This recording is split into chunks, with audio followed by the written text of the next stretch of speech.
because I hold it sacred. No stopping the sons of Jacob, you still plugged in the matrix. They got you with the cube syndrome. You love to hate this, but let's face it, I'm fully girded, you butt naked. I'm set to be a clip filler, a bone tender, last contender. Left his ass addicted to painkillers. You vain niggas are gonna find out your picture's bigger and greater than your plus navigator. Peace to player haters. You make my status go from minor to major. Like the press claim we America's real life terrorists. But we blessed the best. Forget the rest and quit the foul talk. When it's time to pitch, you gonna mess around and bark. Lyrical night stalk, mess around and get caught.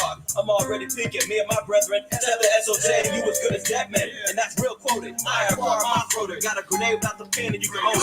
Volume 1 is when the bomb exploded. It's lethal. Hear the word from the chosen Hebrew. We second to none. And keep it clicking like empty guns. Got knowledge by the ton, but not for fame. We got numerous lanes on our scope and it range. We hit the road with your find our ass before I make change. We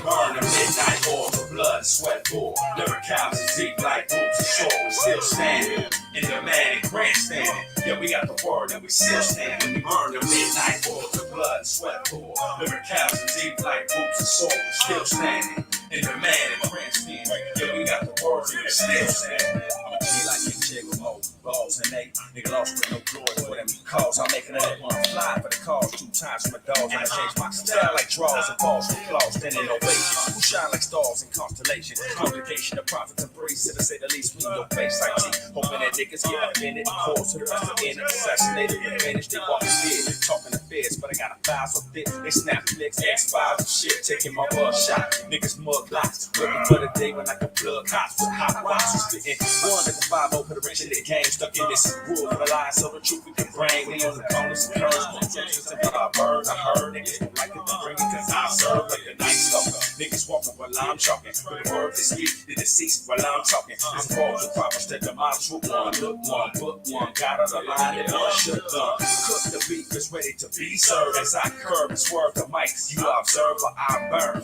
Nigga, please don't concern me. It's just like Calvin Klein from now on. We earn a midnight oil to blood, sweat, bull. Liver cows is deep like boots and soil. We still standing in the man and grandstanding. Yeah, we got the word and we still standing. We burn a midnight oil to blood, sweat, bull. Liver cows is deep like boots and soil. We still standing in the man and grandstanding. Yeah, we got the word and we still standing. You wanna see this right here? You know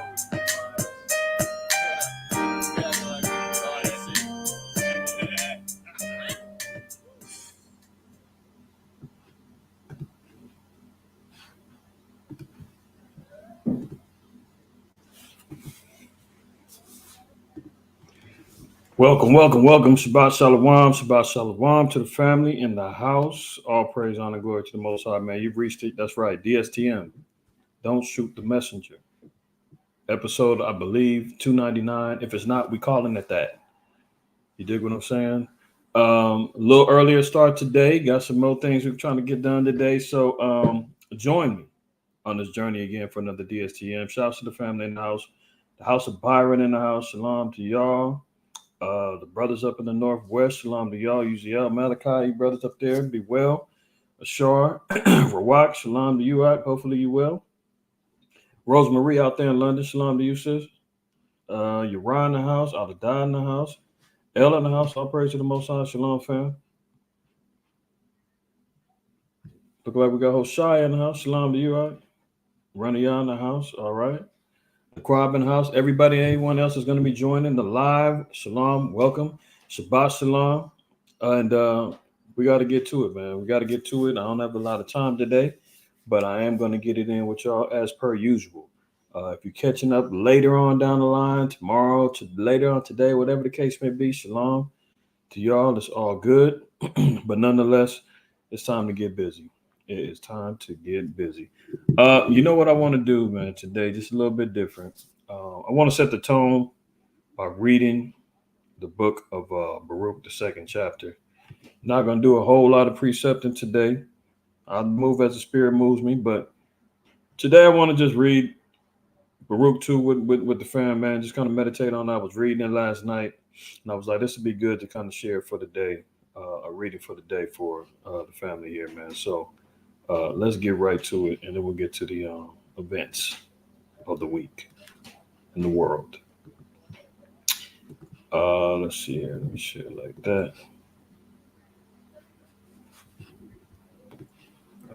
1 second. Where's my Baruch? If I'm coming in loud and clear, man, throw a 7 in the chat for me. Let me know I'm all right. Let me know I'm all right. Let me check myself. Seems like it. Seems like it.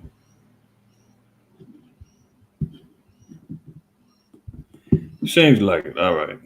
I'll check myself, man. Maybe it's a little. I know it's a little delay. All right, y'all kicking in now. All right, all praises, all praises.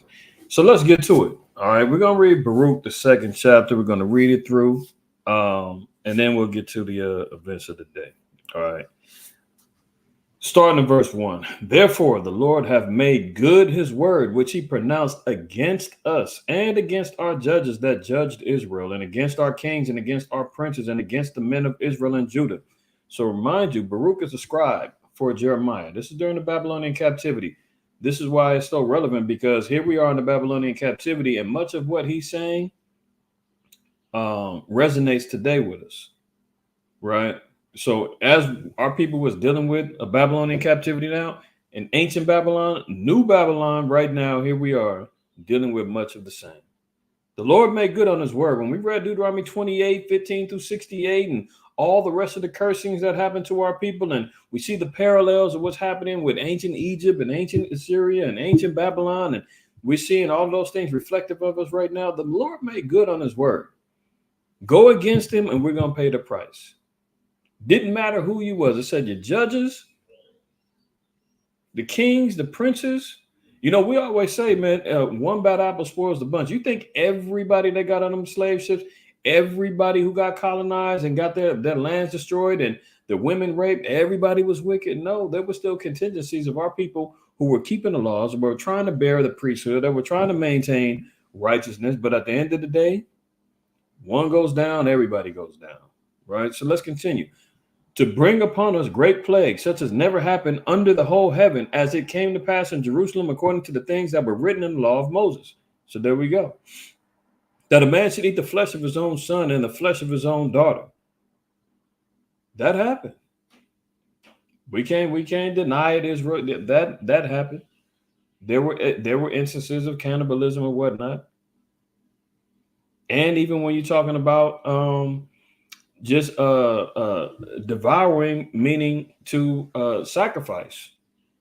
You know, in Psalms 106, it tells you that our people were sacrificing their sons and daughters to Molech and Baal and to the strange gods of the land, right? In their idolatrous practices. Verse 4. Moreover, he hath delivered them to be in subjection to all the kingdoms that are round about us, to be a reproach and desolation among all the people round about, where the Lord hath scattered them. Thus we were cast down and not exalted, because we have sinned against the Lord our power and have not been obedient unto his voice. So the answer is simple. Why are we going through the things that we're going through as a people, blacks, Native Americans, and Hispanics, scattered throughout the four corners of the earth, the descendants and the indigenous peoples who was subjected to slavery and oppression, colonization of lands, the whole nine? Is because we sinned against our power. The omnipotent power, Yahweh, who exists, he exists. The the eternal master of the universe. And we ain't talking He-Man. That's our Father. He set rules on the house. We broke them. Just like anyone that has a household with children in them, you lay down laws on how you want your household to be ran. If your children go against that, you'd be a fool not to have punishments in place in order to correct them and reprove them so that they don't do those things again and they respect your house. The Most High did the same thing with his children, the children of Israel. The scriptures tell us that the earth was made for our sakes. This is our house. He made it for us to rule and have dominion over. Break the rules of the house, we suffer punishments. It's simple. I don't know what these Negroes are running around there talking about. Oh, it's because we ain't got generational wealth. It ain't because we don't have the right education. Well, we're not going to school. We don't have this. They ain't got nothing to do with any of the above at all. Because if we maintain the laws of the Most High, all the other things will be added unto us. Solomon only asked for wisdom to be able to judge the people. What was given him? 40 years of peace, although he broke the laws and transgressed, which led us to the dividing of the kingdom and the whole nine. But we see an evidence of how it can work if we do the right things. Verse 6, to the Lord our power appertaineth righteousness, but unto us and to our fathers open shame, as appeareth this day. Y'all see all the TikTok videos, you see the YouTube shorts, you see all the stuff with our people openly out there with no shame. From the twerking to the drug dealing to the shootouts to the viral moments, everybody lying, trying to go viral, doing foolishness just for the net, trying to get paid off of views and, you know, the vanity that goes on. The Lord said, man, our people's out there with no shame, as appeareth this day. For all these plagues that come upon us, which the Lord hath pronounced against us, yet have we not prayed before the Lord that we might turn everyone from the imaginations of his wicked heart. And this was interesting too, because a sister shared with me her thoughts in the spirit as the spirit hit her. I'm saying, you know, Elder, what do you think about the conditions that our people are in and where we're at in these days and times? And, you know, are we praying to the Most High in unison for all of us and all of Israel to turn from our evil ways, to pray for the deliverance and the destruction of our enemies and the destruction of America and so forth and so on? And that's just a thought, you know. We had a good thought, Sister Cindy. You know, I sent her my feedback, and I agree wholeheartedly. Because we see here in verse 8, it says, yet have we not prayed before the Lord? The answer is in our prayers, right? Along with keeping the laws and the faith of Christ. Until that happens, we're going to be stuck right here as we're toiling and tilling the grounds in the spirit, trying to seal the elect and, you know, get the remnant prepared for the kingdom. Verse 9, wherefore the Lord watched over us for evil, and the Lord hath brought it upon us. For the Lord is righteous in all his works which he hath commanded us. Yet we have not hearkened unto his voice to walk in the commandments of the Lord that he set before us. O now, O power of Israel. Shalaki.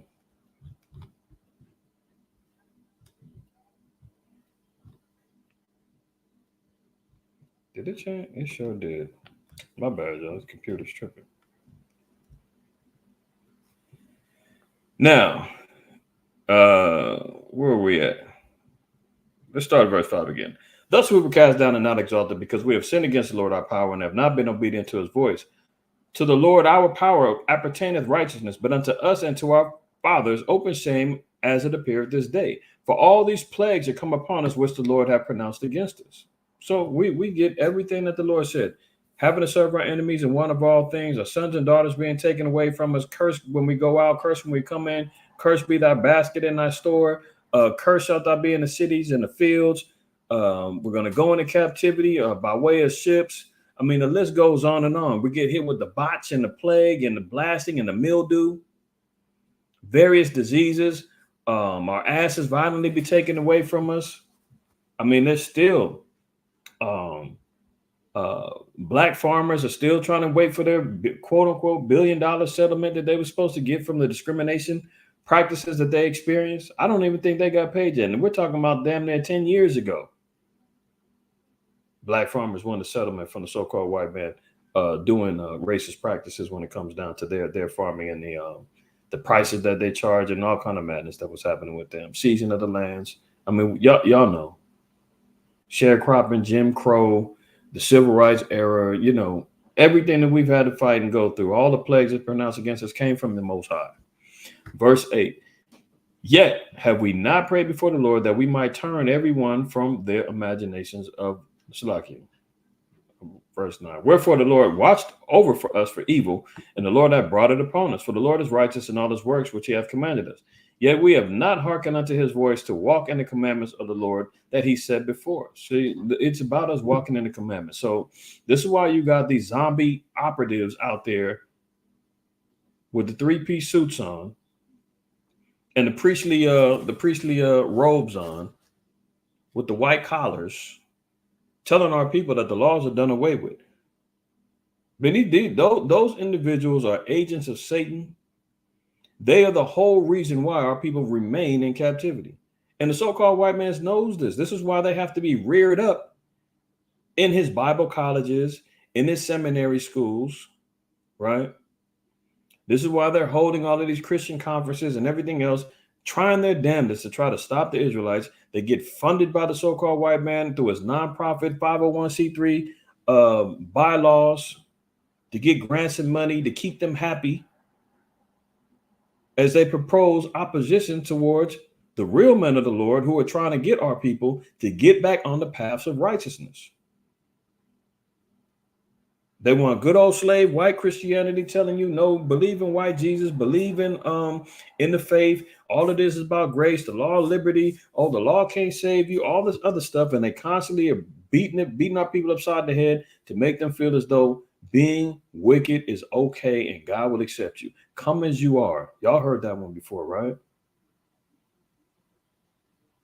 So you trying to tell me that the church is allowing and making provisions for a man walking in with stiletto heels on and a mini skirt?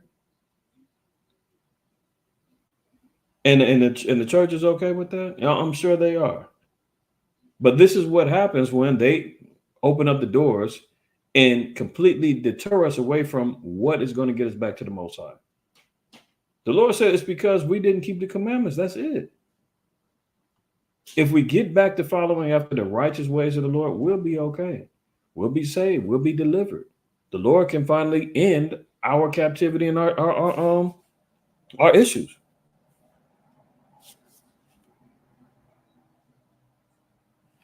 That's right.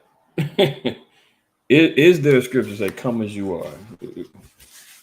We'll be waiting all day, Niqua. All day. Yahweh shall be back before they find that one. Verse 11. And now, O Lord, power of Israel, thou that hast brought thy people out of the land of Egypt with a mighty hand and a high arm and with signs and with wonders and with great power, and hast gotten thyself a name as appeareth this day. We're going to be exiting our Egyptian captivity again here through the same way. Signs, wonders, great power. You know, Wisdom of Solomon, the 5th chapter says, man, the nations and people are going to be amazed at the strangeness of our salvation. They already look at us crazy, talking about what? UFOs coming to save just black, Hispanic, Native. First of all, you talking UFOs, space stuff? Oh, y'all crazy. Only reason why that's crazy, you got archaeology dating all the way back to Mesopotamia showing spacecraft and all this other stuff, man. Throughout history, people were witnessing so-called UFOs. But the so-called white man lays out this next level lie to say, well, yeah, they exist, but there's green men with skinny bodies and big heads, and they're about 10 feet tall, and we've caught a few of them, and we don't know if they're friend or foe, and we've chased. So that's the imagination that's in the people. So when they think about so-called space stuff, well, they thinking Star Wars, they thinking, what's the name of the other one? Close Encounters of the Third Kind, all that. He already laid out the lie to create dissent in people's mind to say that can't be real. But the Lord said, hey, with great power, wonders, signs, when we see all of the plagues that continually plague and drop down America and the rest of the earth, when we see the prophecies coming to pass regarding World War III, famine, plague, pestilence, disease, civil war, so forth and so on, those are going to be great wonders, great signs. When you see the men of the Lord out there prophesying, and hundreds at a time are going to be converting, they're going to be like, oh, shoot, this must be real. Verse 12. O Lord, our power, we have sinned and we have done ungodly. We have dealt unrighteously in all thy ordinances. Let thy wrath turn from us, for we are but a few left among the heathen where thou hast scattered us. See, the Most High is only concerned with the few. You know, the so-called white man took that slogan with the Marines, the few, the proud, the Marines. No, the Most High said the few is the remnant. The few is the elect, right? The Most High ain't looking for everybody. He ain't looking for where's the most of the people that believe in me at? Well, Christ said, man, first of all, wide is the gate that leads to destruction, narrow is the way that leads to life, and few there be that find it. Now we see in here it said, let the wrath be turned. Matter of fact, let me get that one too. In Matthew, what is that? Why am I drawing a blank on that one? Some 13, is it 5 and 13? No, 5, 7. Why am I drawing a blank on? Yeah, there you go. All praise to the Most High. Let's read this. Matthew 7, 13, 14. Enter ye in at the straight gate, for wide is the gate, and broad is the way that leadeth to destruction, and many there be which go in thereat. Verse 14, because straight is the gate, and narrow is the way which leadeth unto life, and few there be that find it. So you think the mega churches out there, man, opening up stadiums, having concerts, doing the jig up and down the aisles, that that's where God is at. That ain't what Christ said. He says probably that group of 10, 12 in the house. Or it might be the other ones over there with the congregation of 30 over here, 50 over here, 100 over here, 200 over here, because we're at the center of the sea, so there's no limitations. Could be a camp with 1,000, a congregation with 1,000, but we're talking about on a global scale. It ain't where everybody's at. When you got 2 billion so-called quote-unquote Christians that believe, or whatever the number is, amongst the Muslims, that they in the damn billion. I think that's the second leading religion in the world next to Christianity. Is that where everybody's at? That's where the Spirit of the Lord is at? I can't tell. That ain't what the scripture says. He said, few there be that find it. Right? Back to Baruch. It says, let thy wrath turn from us, for we are but a few left among the heathen, where thou hast scattered us. Hear our prayers, O Lord, and our petitions, and deliver us for thine own sake, and give us favor in the sight of them which have led us away. So our petitions are our prayers. That's what we pray, that the Most High gives pardon to our transgressions. We're praying that the Most High seal up and bind up the wounds that's been created, because in 2 Peter says that he's torn and he will bind us up. So the tearing is us being afflicted and oppressed and dealing with the curses. Now the Lord said he's going to bind us back up through our repentance and our prayers. That's what we're praying for, right? Continued on, it says that all the earth may know that thou art the Lord, our power, because Israel and his posterity is called by thy name. So is it for everybody and anybody and whosoever? No, it says all the earth is to witness this and to know. Everybody else in the earth is supposed to know what? That thou, the Lord, our. That's possessive. The whole objective is for everybody else in the earth that you can know that he is our God, our power, because Israel and his posterity is called by thy name. Yasher Allah, Yahweh. See the Yah, the he. That is what we're talking about. We're named after the Most High. Continuing on, it says, O Lord, look down from thine holy house and consider us. Bow down thy ear, O Lord, to hear us. Open thine eyes and behold, for the dead that are in the graves, whose souls are taken from their bodies, will give unto the Lord neither praise nor righteousness. But the soul that is greatly vexed, which goeth stooping and feeble, and the eyes that fail, and the hungry soul will give thee praise and righteousness, O Yahweh. You see what it's going to take? It says the soul, meaning that's us who's still here, greatly vexed. Remember the scripture says, surely oppression maketh a wise man mad.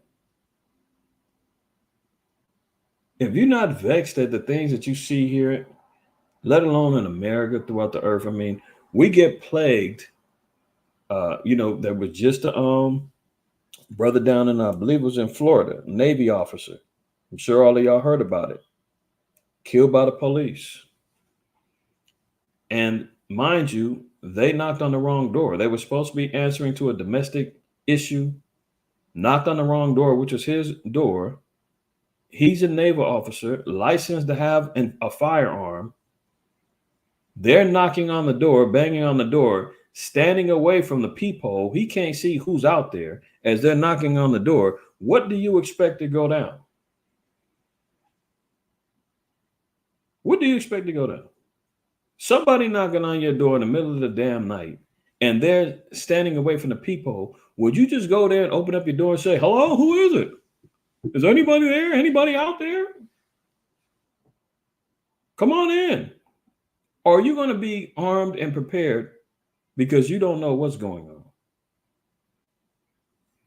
So was the case when a black man opens up the door, he gets fired on immediately. Killed the brother by knocking on the wrong door. And so much for being a G.I. Joe serving your country. See what happens when you got to come on back home? Still a nigga. Okay? If that doesn't vex you, then maybe Fernando Castillo will. Maybe Ahmaud Arbery will. Maybe Sandra Bland will. Maybe Corinne Gaines will. Maybe Mike Brown will. I mean, these are just the names that we see and know. How about George Floyd? I mean, everybody was, they was, poster child for him for the damn election. Once he was utilized and BLM drug his name through the mud and everything else, you don't hear nobody talking about George Floyd no more. They're going to need a new nigga to talk about now. Maybe it's going to be this cat man that got killed, the Navy officer that got killed. Who knows? Last hire, first fire, living in a place where, the cost of living does not match your income. Greatly vexed because the heathen are ruling over us and unrighteousness. The transformers and the alphabet community are getting more rights than us. The nations are rising above us, man. You dig what I'm saying? When the scriptures even say, hey, the stranger's going to get above us very high. He's going to lend to us. We're not going to lend to him. We see the treatment that the GMO small hats get over us. We're getting called a cult and liars and everything else and crazy and racist. Meanwhile, they run around committing massive acts of genocide on Palestinian people and so forth and so on, man. And they're getting praised. We ain't killed nobody. Imagine that. The soul that's greatly vexed with goeth stooping and feeble, and the eyes that fail, and the hungry soul will give thee praise and righteousness, O Yahweh. That's the remnant. That's the elect. Those are the ones who really have lost any hope in this place. It's going to get to the point, man, where the Most High is going to beat our people down so bad, we have no choice but to look up. That's what he's waiting for. Complete humility. Verse 19. Therefore, we do make our humble supplication before thee, O Yahweh, our power, for the righteousness of our fathers and of our kings. For thou hast sent out thy wrath and indignation upon us, as thou hast spoken by thy servants the prophets, saying, thus saith the Lord, bow down your shoulders to serve the king of Babylon, so shall ye remain in the land that I gave unto your fathers. But if ye will not hear the voice of the Lord to serve the king of Babylon, I will cause to cease out of the cities of Judah and from without Jerusalem the mirth, the voice of mirth, and the voice of joy, and the voice of the bridegroom, and the voice of the bride, and the whole land shall be desolate of inhabitants. But we would not hearken unto thy voice to serve the king of Babylon. Therefore hast thou made good the words that thou spakest by thy servants the prophets, namely, that the bones of our kings and the bones of our fathers should be taken out of their place. See, we had to serve our captivity. But in the meantime, our people is out there observing and following after the ways of Babylon, following after the ways of America, so forth and so on, right? And then we learn to repent. But this is even an instance, and this is in Jeremiah, the 8th chapter, where it tells you that the bones of our kings and our fathers will be taken out of our place. That's why we can't, there is no, I'm not going to say there's plenty of archaeology, but, when you deal with like the Kemetic community and you deal with certain archaeology, they always say, where's the bones at? Where's Moses at? Where's Abraham at? We can't find none of that. So they must not exist. No, the Most High said that was going to take place. That was prophesied. That the names of great men will be erased as if they didn't exist. That's in Ecclesiasticus. Let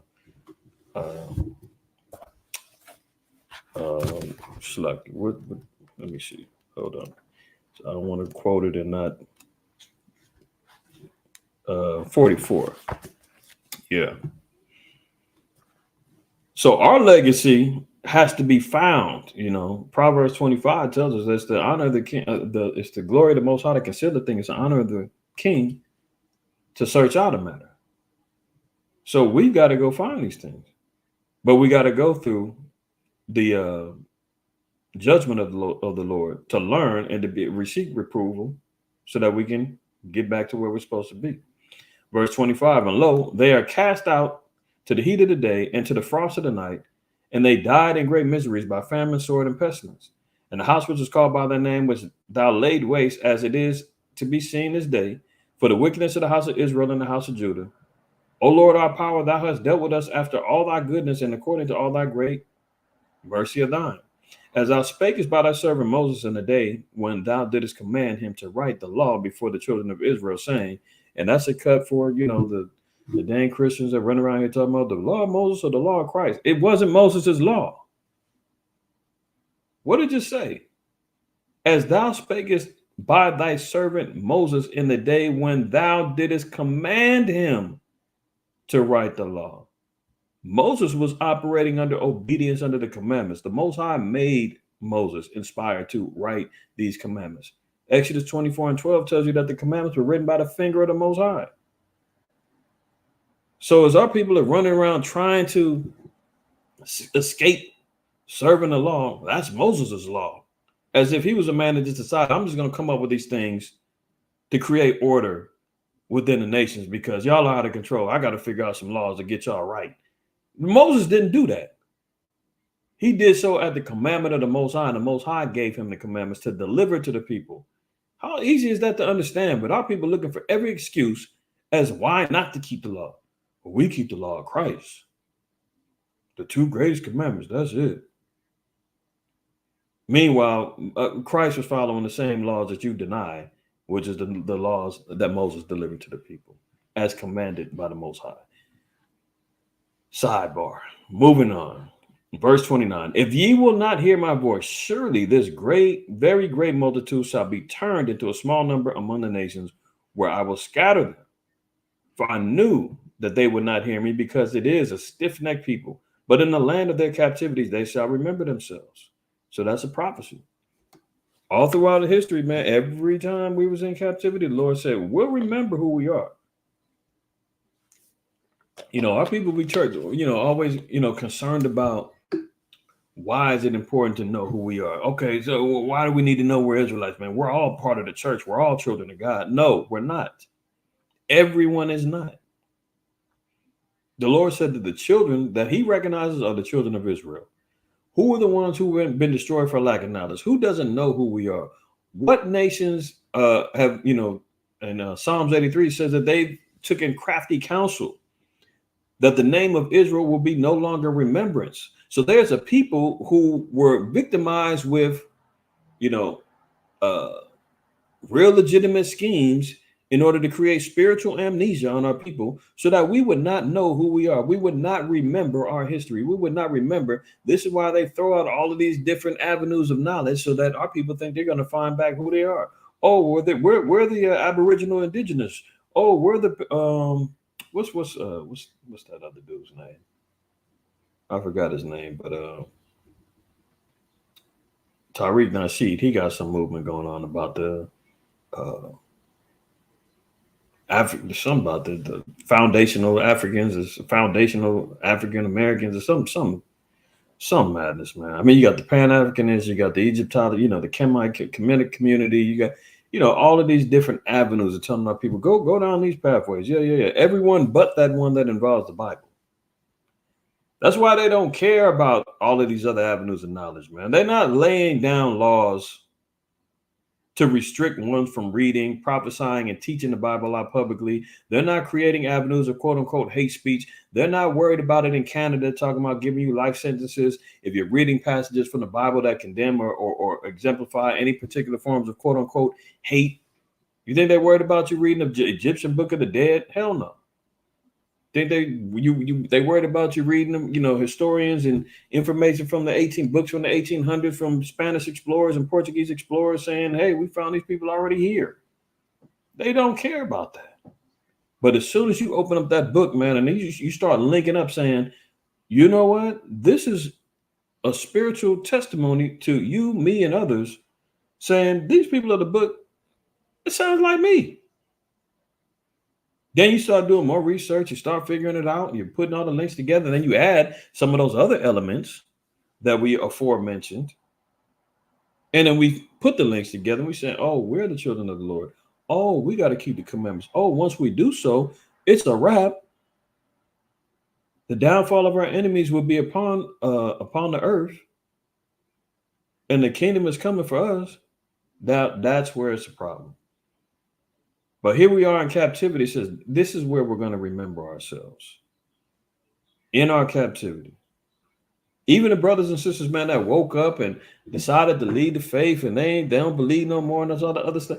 You would not even know, and run around saying they ain't in captivity no more, and the Bible is bogus, and Deuteronomy 28 is being misinterpreted. And hold on, the Lord said that you wouldn't even be on that path of remembrance if you wasn't in captivity. That's how He laid it down. In the land of our captivities, we're going to remember ourselves. So even going on the path of trying to find out who we are lets you know that we're in captivity. But who did that happen to? The children of Israel.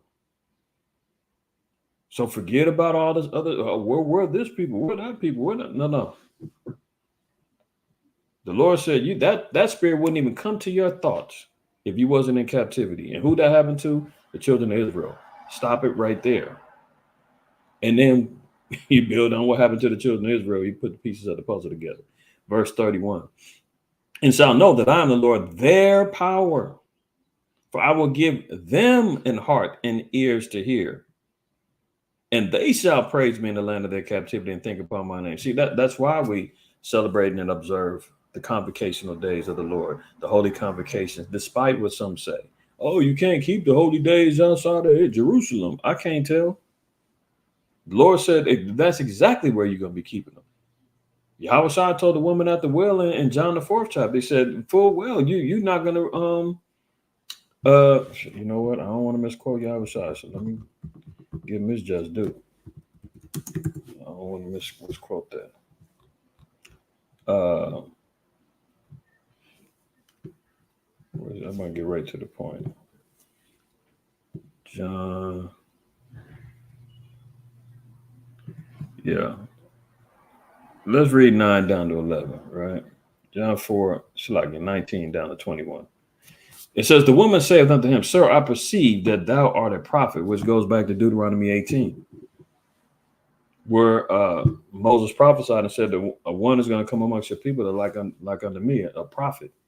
I'm kind of paraphrasing on Deuteronomy 18:18, with the prophesied of Yahweh Shai. But it says, I perceive thou art a prophet. Our fathers worship in this mountain, and ye say that in Jerusalem is the place where men ought to worship. Yahweh Shai saith unto her, Woman, believe me, the hour cometh when ye shall neither in this mountain nor yet at Jerusalem worship the Father. Now, when she said in this mountain, I believe it was Mount Gerizim, where the 10 tribes, the northern kingdom, was worshiping. And in Mount Zion of Jerusalem is where the southern kingdom was. So when she was acknowledging that, he said, look, the way the northern kingdom, where your tribes was worshiping, they ain't going to be worshiping there no more, or in Jerusalem. Which means what? We're going to be displaced out of our land, but there is going to be manners of worship after that. He prophesied and let her know. You're not going to be worshiping here no more. But in the land of your captivities, you're going to remember yourself. And that's where you're going to give praise to the Lord again.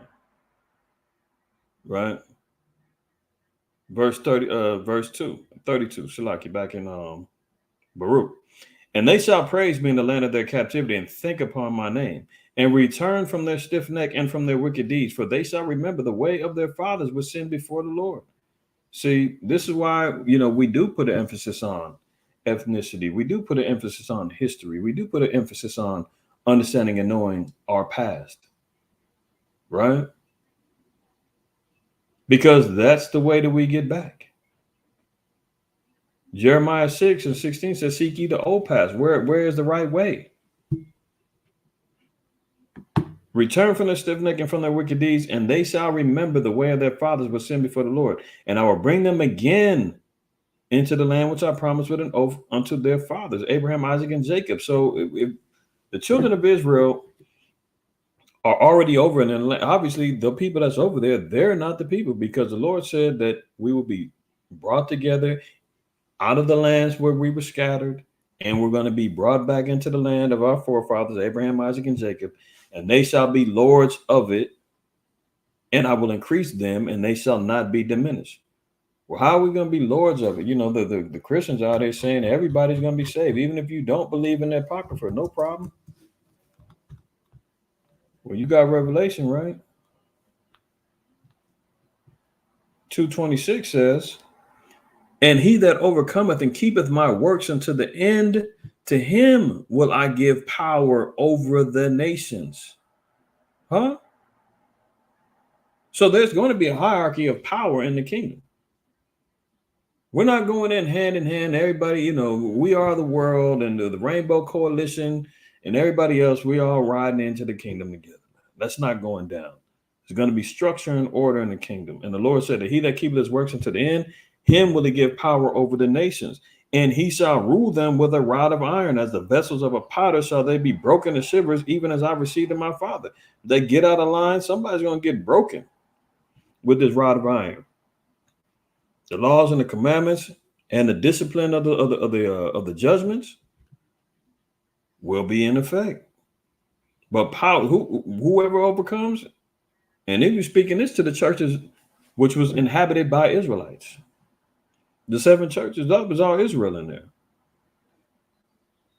will give him power over the nation. So getting back to Baruch, well, we just get to reading.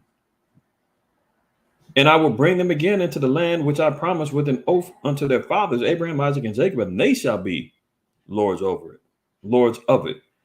So the descendants of Abraham, Isaac, and Jacob who overcome will have power and rule over the nations. Baruch said, you're going to be lords over this. See, that's what Micah, the 4th chapter tells us. Zechariah, the 8th chapter tells us. That's how it goes down. And what's it say? And I will increase them, and they shall not be diminished. So once we get back to our land and we're in our kingdom, people question whether or not you'll be able to repopulate. You're going to have kids in the kingdom and all that. Yeah, the scriptures say so. I will increase them, and they shall not be diminished. So repopulation of, will we be having children in the kingdom? Sure. Verse 35, and I will make an everlasting covenant with them to be their power, and they shall be my people, and I will no more drive my people of Israel out of the land that I have given them. Once we get it, we're there. Once we get it, we are there, right? And we ain't going nowhere after that. So all praise, honor, and glory to the Most High for that. Let's get to, so just think about that for the day, man. You know, make that part of your daily meditation here on the Sabbath. If you haven't already got something to think about, but just think about it, man. That summarizes our whole legacy, history, before and after, and with the work that we got to do, right? So let's start off, right? Let's get to it. Let's look at the war front, right? I don't want to sound like a broken record, so I'm gonna kind of zip through some of these because these are kind of ongoing headlines, but you know, we got to update them. We got to make sure that we're staying abreast of what's going on and how close we are to this World War III scenario. So now we see here how Europe and Britain are getting ready for World War III. Interactive graphic reveals how the West will stop Putin unleashing Armageddon with nukes at Russia's doorstep. Mass conscription at 18 and arms factories are firing up. So what does that mean? They just got to acknowledge, and they're saying that Europe and Britain, they're preparing for war. We've seen quotes coming from the president of France, Macron. He's talking about getting ready for war. I'm not.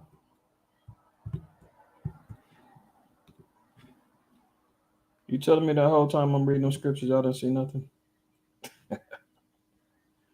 Shalaki, y'all. Let me get back to it. I don't know what happened. I thought I was sharing. But at least y'all was attentive and listening to me read the scriptures. Shalaki for not sharing. I wish y'all told me ahead of time. I would have been sharing. But nonetheless, I guess it's hearing the word was good enough. But remember, the Most High even said, "Be not hearers of the word, but doers." All right, so let's get back to it. How Europe and Britain are getting ready for World War III. Interactive graphic reveals how the West will stop Putin unleashing Armageddon with nukes at Russia's doorstep. Mass conscription at 18 and arms factories are firing up. So we've heard Macron talk about getting ready for war. Germany talking about getting ready for war. Britain's talking about getting ready for war. Obviously, Ukraine is still talking about it. You've got a number of different nations that surround. You got Poland, a number of different nations that also surround. Who were the other three? There was three other ones that was near Russia that was talking the same talk. They're all preparing for warfare, right? But now here they are talking about conscription. And you might say, well, what's conscription? And this is interesting.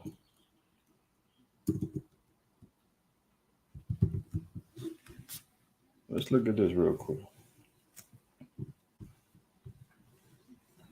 Conscription, compulsory enrollment, especially for armed services. The draft. See that's very interesting because here they are in Europe already preparing for the draft. They're already putting it out there. Listen, warfare is coming. Get ready for the draft. I believe they even are changing the age. It's even down to getting younger and younger over there in Europe. So they're preparing for the draft. They're already trying to get some warm bodies out there on the field to get busy, right? And they said that the way that they're going to stop Russia is by is by putting nukes at his doorstep and making a veiled threat that that's where it's going if you want to go to war. Putin has already said, I'm ready. Look, more than 2 years into the Ukraine war, Vladimir Putin has doubled down. UK and European allies are stealing their economies and armed forces for war. So Europe is getting ready for war. The nations are riding together. NATO is already, they're talking about, they're contemplating on sending trainers to Ukraine. They've been had men down there. They've been talking about, we're getting ready for that. Let's not fall for the foolishness, right? They're already doing it. Russia's invasion of Ukraine in February 2022 saw the horrors of a large-scale war darken Europe's doorstep for the first time since the end of World War II. For a short while, hope endured that a swift resolution to the conflict would materialize, but before long, the prospect of a speedy diplomatic solution lay in tatters as Moscow's drones and missiles continue to batter Ukraine cities. And you know why they're ramping up getting Europe involvement, and I've been saying it all along, is because Ukraine has lost the war and NATO is not going to take that embarrassment. The West is not going to take that embarrassment, saying all the money, all the weapons, all the training, all the propaganda, all of the press, everything that we've done to try to stop this thing, the sanctions and everything else has not worked. And we could not stop Russia, and we're not going to sit back and allow them to have full reign of power over the earth at the expense of saying the West and America were unable to stop them. So they're not going to allow them to have this war take over without saying, well, you know what? We got to make sure that we're going to win. They've gone on record saying we can't allow Russia to win. I forgot which Edomite politician said that. They said we can't allow Russia to win. And he was a NATO representative. If you remember, over the last few months and last year, Russia's got the school programs now they're implementing, nuclear preparedness. NATO's arming up with the biggest naval drills this year. You got multiple elections all throughout the earth. Everything is shifting and changing. All the nations with nuclear powers is out there flexing their muscle, getting their missiles together, doing test launches, riding up on each other in the seas, doing little test flybys in the air, different airspaces from Russia and America, China and Taiwan. They're all testing each other. And now Europe is talking about getting ready for the draft. And they're getting them in at 18. So let's keep an eye on that. They said the arms factories, they're firing up. They're all getting ready. How close this thing is, man, hey, we don't know, but it's seeming more of a realistic possibility, but maybe this year, who knows? The way this election is going, they already saying, Trump is up in all the damn polls, and he's fighting the damn multiple cases, but right now it's some damn what are they talking about? Some damn, I'm about to call it money laundering, hush money trial, because he, however many years ago, then paid off some harlot. I mean, what's that got to do with any damn thing, man? But everything he got going on, man, this dude's still winning. And they trying to already convince Joe, he might need to back down. They're trying to prep Gavin Newsom. Maybe he'll jump into the fray. They're going to need something to kind of slow the momentum down, distract the people, create a whole new way of voting. Not a new way, but, an unverifiable way to vote, just like they did when they, had the plague jump off. You know what I'm talking about. Well, they say you can't come out to the polls, just mail it in. And before you know it, they said that Slow Biden had more votes than any president ever. Who the hell really who really believes that, man? Who thinks a joke? Slow Biden was that popular, man. Everybody loves Slow Biden, man. He got the most votes out of any other previous candidate, even Obama. Obama was, loved by all and still is. He said he got more votes than him. Who believes that? But when you do some mail-in ballots and all that other stuff, man, and everything is digitized, you can trick the numbers however you want to. But something is going to give, man. I'm convinced of that. Lord willing, I ain't wrong, but something, whether it's from disease, war, economic, they got to throw something in the mix to change the trajectory of where this thing is going. Let's move on. Out of troops, Ukraine warns it has no more reserves as Putin masses 500,000 fighters on the front line in a pivotal moment for the West. Ukraine is over with, man. That's a wrap.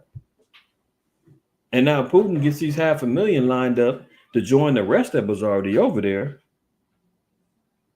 to put their stamp down. And that's why NATO was scrambling, saying, guess what? It might be real. It might go down. This is why all the other nations that surround us saying we're next.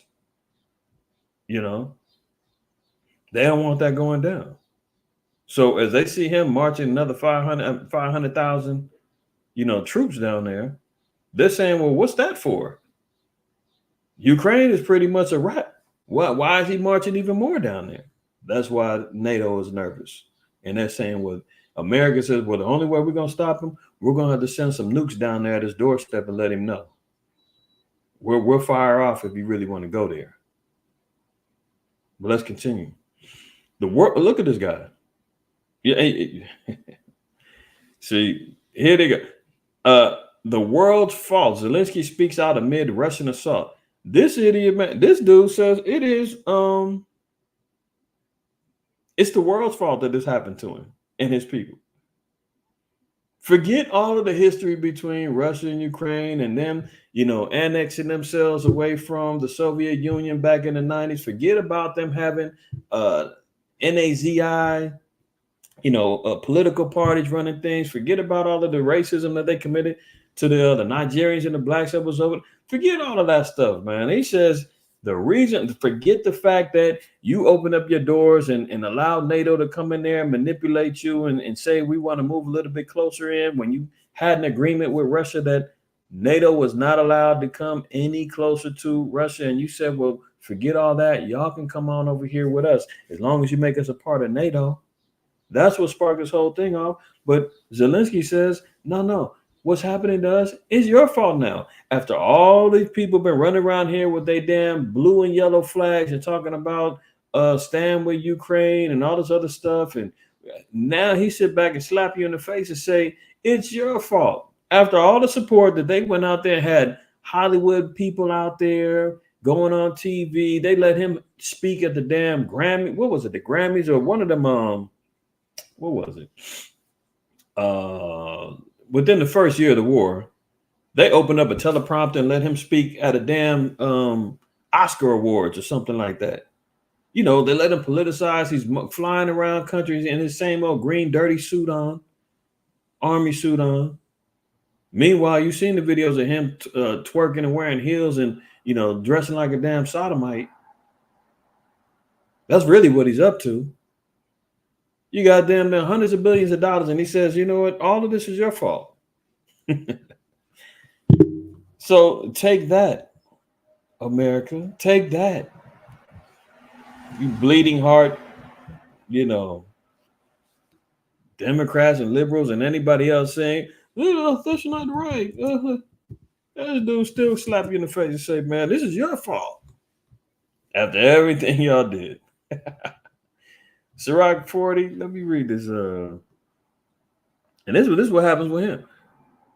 Verse 28, my son, lead not a beggar's life, for better it is to die than to beg. And I'm going to show you what he's talking about in this damn thing. The life of him that dependeth on another man's table is not to be counted for a life, for he polluteth himself with other men's meat, but a wise man will be nurtured and beware thereof. So this not only is a lesson for him, because what's he doing? He's running out there, panhandling the nations, saying, give me more. I don't have enough. We need this. We need that. It's your fault if we don't have this. If we get destroyed, it's because of you. If you don't give me more weapons, if you don't get... And that's a damn beggar's life, man. The Lord says, better for you to die than to beg, man. Fall on your sword and leave it alone. Right? But let alone, that is also really for us. You know? When the Most High said, man, he that don't take care of his own house is worse than the infidel. The infidel is one who's given up the faith. So the Lord does employ us or implore us to get sufficient, get your own, try to establish an income for yourself, try to establish a way that you're not dependent upon another man's table. Sure, everybody falls on hard times. You might need a little help, a little pick me up here, but you don't become dependent upon somebody else. That's why you don't trust this damn system, man. The so-called white man says once he got you hooked, in the clause of his governmental assistance and these federal safety net programs, i.e. SNAP, EBT, Section 8, so forth and so on, he got you by the balls, man. Sisters, you know, going out there, man, you get to Section 8, okay, cool, but guess what? That completely destroys any hope for you of having a family with a man in the house, a true marriage, unless you give up that benefit. And many of our people don't want to do that. I got this little 5-bedroom house out there in Lancaster, and I'm paying $1,000, or probably less than that. I'm not giving that up so I can have a man. He can come over and he can hit it, but we not getting together. I can't have him in the house. And meanwhile, the one that's coming over here, he's not even the father of the 5 kids. It's 3 other dudes. I mean, that's how bad we've gotten into a scenario to where white man in the government says, I'm daddy, white zaddy. And I remember playing the video, the one sister, where she was saying, you know, being on government assistance is like, you know, having a pimp, or, you know, basically being dependent upon somebody. She said she was dealing with a sugar daddy.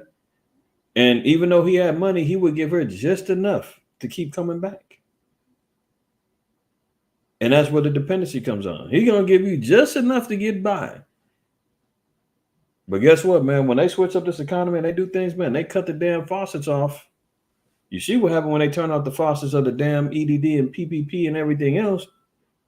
Jake went out there and just started acting a damn fool. Putting air tags on cars, robbing people, running in stores, smashing and grabbing, doing everything else. When you can't get that freeness, then everybody acts a damn fool. So the Lord is letting us know, man, make sure we are able to get out there and get what we need to get to support ourselves and don't be dependent upon somebody else. If you get a little bit, if you need that help, get it until you're done with it and you get up off of it and you go do what you need to do. But don't become dependent upon it. Another man said was not counted for a life, for he polluted himself with other men's meat. But a wise man is well nurtured will be aware. Begging is sweet in the mouth of the shameless, but in his belly there shall burn a fire. Now, look at this guy. Kharkiv, Ukraine. The situation in Ukraine is so serious that President Volodymyr Zelensky had to cancel a planned trip to Spain and come straight to Kharkiv, the country's second largest city, which he again in real danger from the Russian advance. With exclusive access, ABC News joined Zelensky on a tour of a hospital in the city with Zelensky, where he met soldiers injured in northern defense and presented them with medals of valor. It's really important for me to be here, he told us as we walked the corridors. Is it America's fault? We asked him. What's happening now in Kharkiv? It's the world's fault, he replied. They gave the opportunity for Putin to occupy, but now the world can help. What does he mean? That the world hasn't been helping you? You haven't been getting hundreds and billions of dollars from America alone, let alone you've gotten money from Ukraine, you've gotten weapons, you've gotten jets, you've gotten tanks, you've gotten everything that you need. And he says, oh, it's your fault. You let them occupy it. No, it isn't. When you agreed to let NATO set up shop and get closer and break their agreement, that was you. What are you talking about? Look, he says he's always careful not to criticize the U.S., but this was a slightly more frank Zelensky than we usually see. He knows not to bite the hand that feeds him. He knows that damn great whore of America is one who's supplying him with the poisonous milk out of her breast. The drunken wrath of the fornication of the great harlot, the mother of harlots, right? So he knows I better not say too much, but it's the world's fault that all this went down, right? You see, that's why I said begging is sweet in the mouth of the shameless, but in his belly there shall burn a fire. See, he can't have enough. This is why our people need to wake the hell up and stop. I'm sure mostly now everybody's like, hold on. Why they keep sending all this money to Ukraine? Early off when the war started, Satan is, what's his name? Putin, he's Satan, which I agree. But, they're going to sit back and say, he's bad. Oh, Ukraine's good. Black folks in there and damn Hispanic, you didn't know nothing about Ukraine. You couldn't even point it out on a map. But y'all was running around here talking about stand with Ukraine, help Ukraine. And now all of a sudden, when you see hundreds of billions of dollars going over there and you ain't getting nothing and you still going back to your damn tent. Are you going back to the house saying, how is it going to be the light bill or is it going to be food today? Do I pay my phone? You know what I'm saying? Or do I put this gas in my car? Now you're sitting back saying, why are we giving them all this money, man? The hell with them. We ain't with that. Give us Trump. Our people are so confused, man. Ping pong ball all over the damn place. We're getting hit upside the head here. Boom, boom, boom. And we bouncing around, man. And at no point in time do we stop and say, hold on. We're not going through this no more, man. I don't know what the hell these people are doing. Let me withdraw myself from all and examine what's happening. Sirach 12:1. It says, when thou wilt do good, know to whom thou doest it. So shalt thou be thanked for thy benefits. See, that's why the Lord said, don't just be out there just completely, completely charitable, giving to anybody, everybody, whoever. No, the Lord said you got to be discretionary about who you are helping. You understand? You see the brother out there standing in front of the liquor store every damn day, smelling like all kind of liquor, and he's saying, hey, brother, you got $1, man? I'm trying to get something to eat. You know damn well he's going to use that to continually get drunk and feed his demons. Should you be helping him? The Lord said, if you're going to do good, know to whom you're doing it. You got to tell him, hey, bro, I know you're going to use this money for something that's going to, fuel a demon that's on you, that's got you in the position that you're in. I don't want to continue on that cycle, man. If you're hungry, I'll go buy you something to eat. And I've seen this, witness it personally. Trying to give them the alternative. No, I'm not going to give you no money, but here, I'm going to go buy you something to eat. Give them the food, man. The food ends up thrown on the floor. Give them stuff and they complaining about what you bought them. So don't feel bad about telling somebody no. You got to be able to stand on it, man. The Lord gave you opportunity and tells you what type of scrutiny you should utilize when you're helping others. Even your own. You see how people out there jacked up in bad situations, but guess what? Some of that is the judgment of the Lord. Sometimes you got to just tell them tough love. Hey, you know what? I ain't got no money, man. Shall not live by bread alone. But here's his literature, man. Here's this. All of them got phones. They got the Obama phones and everything else. Here, check out this website, man. Check out this YouTube channel, man. Eat some of this. Eat some of the spiritual bread. Maybe that's gonna get you on a better path. You know. I seen a video of not a video, a show called what was the name of that show?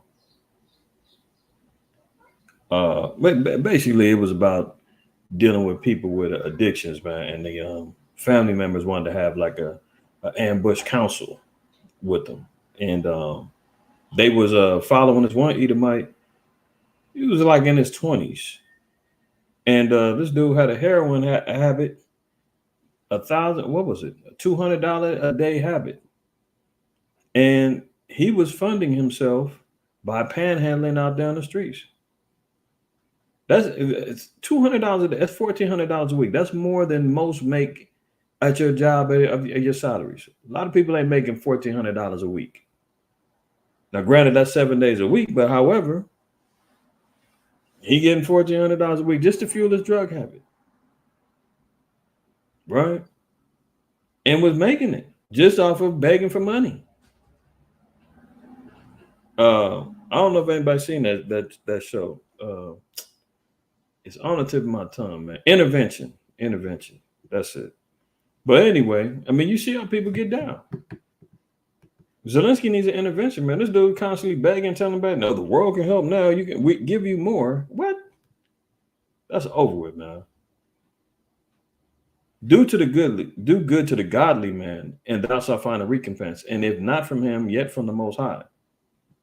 So the Lord said, who do we get to? To the godly man, to the brother or the sister that's out there trying to fear the Most High, keeping the commandments, that's trying to make a change in their lives, that's willing to listen and adhere to what you're trying to deliver to them, or however they've already been living and fell on some hard times or whatever the case may be. And the Lord said, you do that, you'll find payback. You'll get a recompense. It said if it don't come back from that individual, they may not be on their feet to say, you know what, brother, you gave me this money, you helped me out, you let my family stay there for a minute. He said you might not get that back, but the Lord's going to make sure he takes care of you. It says there can no good come to him that is always occupied in evil, nor to him that giveth no alms. So that's two things. The Lord said, number one,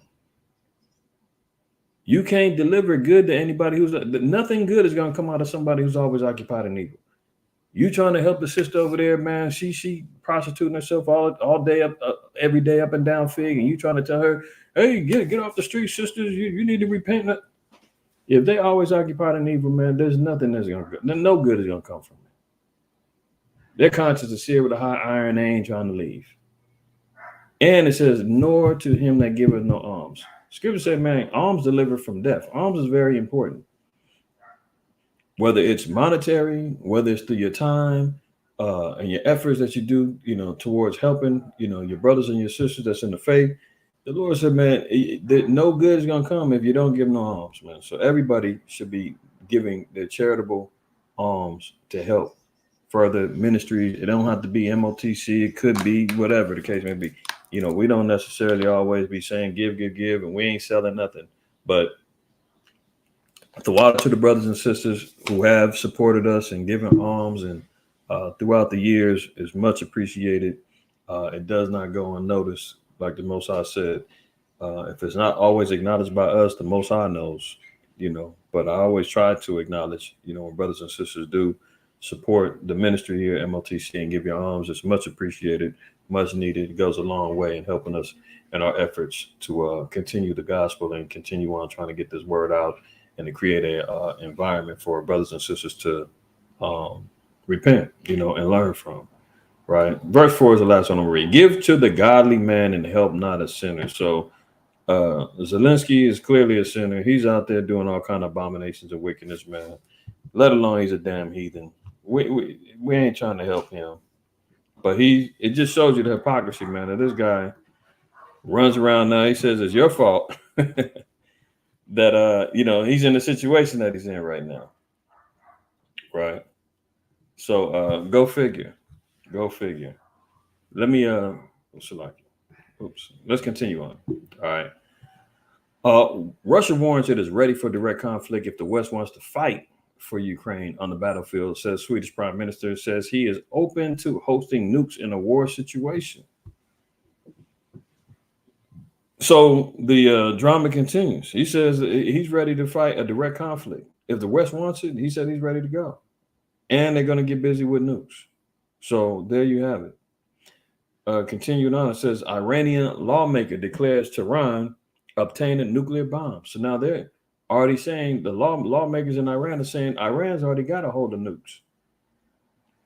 They're not supposed to have them, but now if they got them, that's going to be a threat towards the Israelis, America, and any and all who oppose Iran. And guess who Iran is aligned with? You guessed it, Russia, China, right? And the BRICS nations. Now you got another nuclear power that's going to align themselves against America and the West. After the head of the United Nations Atomic Watchdog Agency warned that Iran has enough uranium to produce several nuclear bombs, a firebrand Iranian lawmaker declared on Friday that the Islamic Republic of Iran possesses atomic weapons. In my opinion, we have achieved nuclear weapons, but we do not announce it.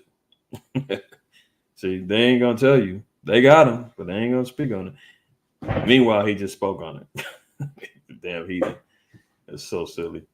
It means our policy is to possess nuclear bombs, but our declared policy is currently within the framework of the JCPOA.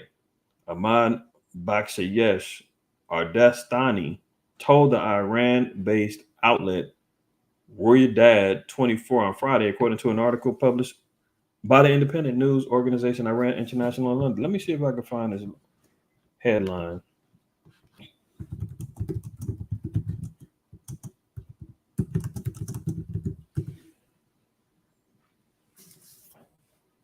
Look at that. Now they said they already got the materials. They got everything that they need. Right? What is this?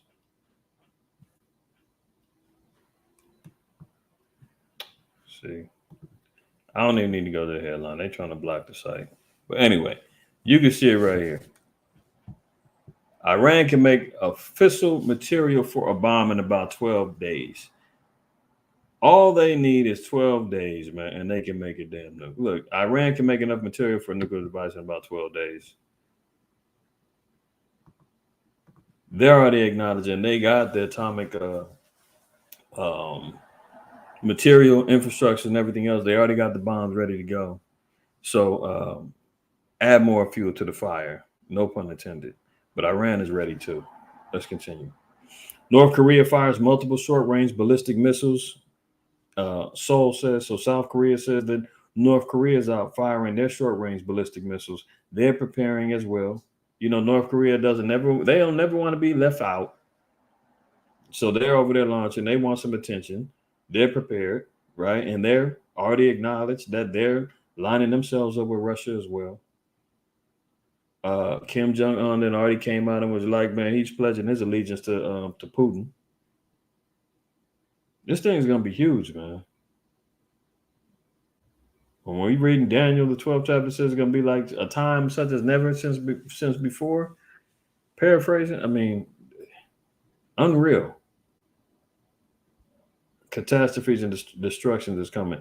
And not to mention, the so-called white man is still over here bubbling up new diseases and new plagues to hit the earth as well. He's still poisoning food and water systems. He's still trying to, contemplate on population reduction so that he can have his 15-minute cities and world ID and control grid systems and the whole nine for the remains.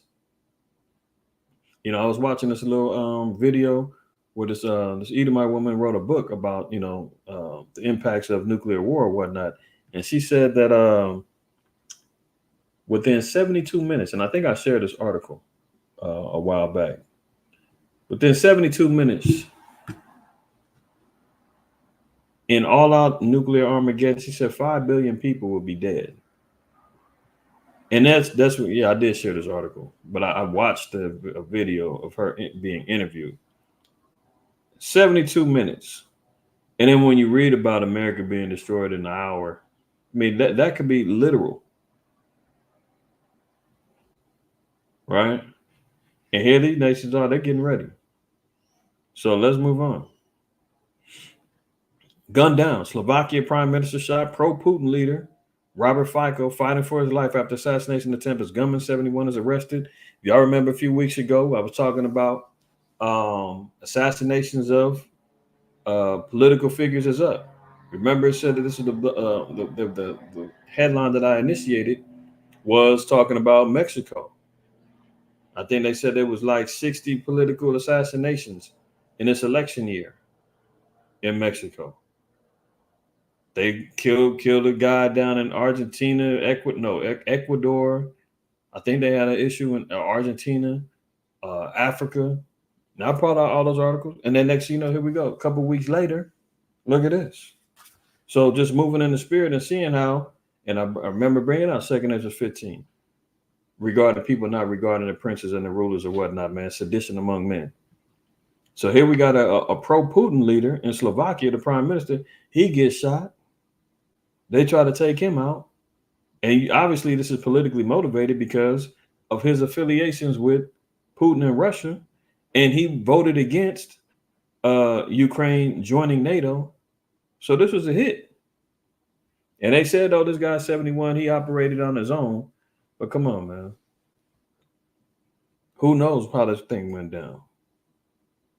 But you see what happened, right? Let's continue. Putin and Xi further their embrace to defy U.S.-led pressure. So Putin was in China this week. Slow Biden can't get a call answered in China. That's why you notice they just laid out some more tariffs on China, trying to cripple them, provoking them even more. I didn't even put that in here, man, but just let me show that real quick.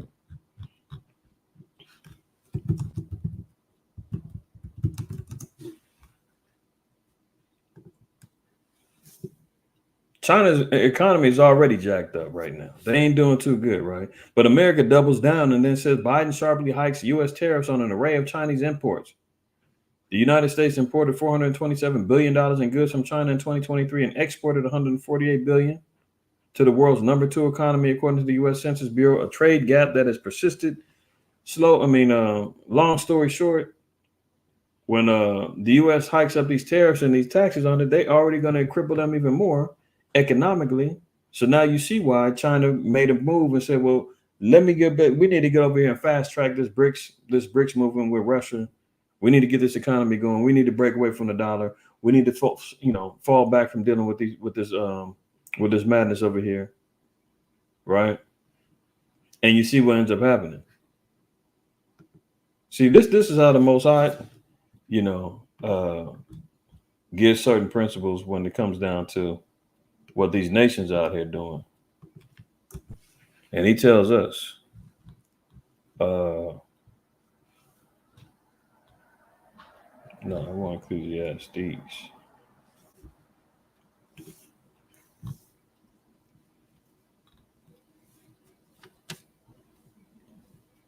Ecclesiastes 4:9, it says, 2 are better than 1 because they have a good reward for their labor. See, this is why you see them teaming up together. They're not going to allow America to take them down like that, right? So 2 is better than 1. And they're going to show their united front. Those that said their embrace. Unbelievable. Proverbs 27:17 says, iron sharpeneth iron. So a man sharpeneth the countenance of his friend. So they're over there sharpening swords against America, man. And slow Biden, man, where has he been at? He's running around trying to hold on to this campaign, man, trying not to fall. But meanwhile, all the nations, man, is arming up, powering up against him. And he ain't ready.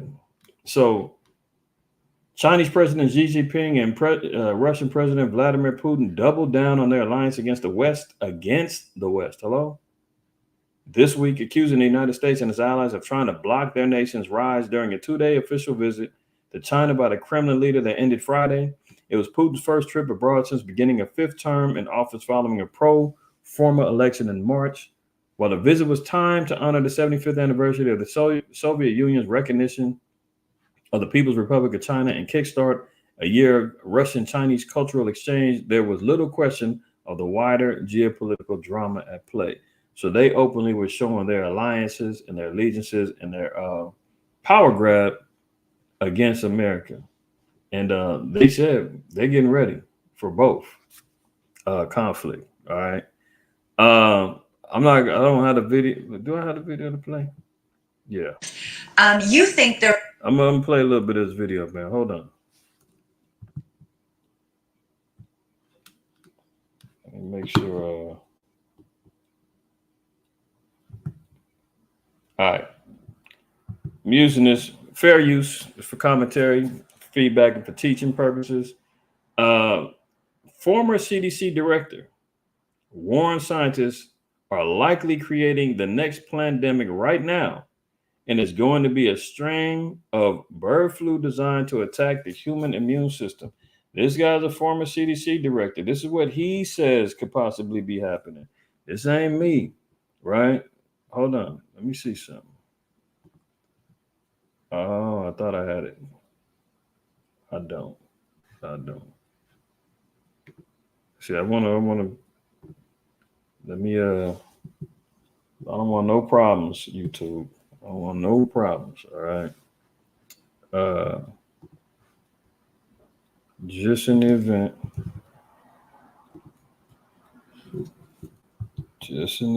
that they say anything, I want to cover my tracks because they heard me say it, but you know how these damn bastards be acting like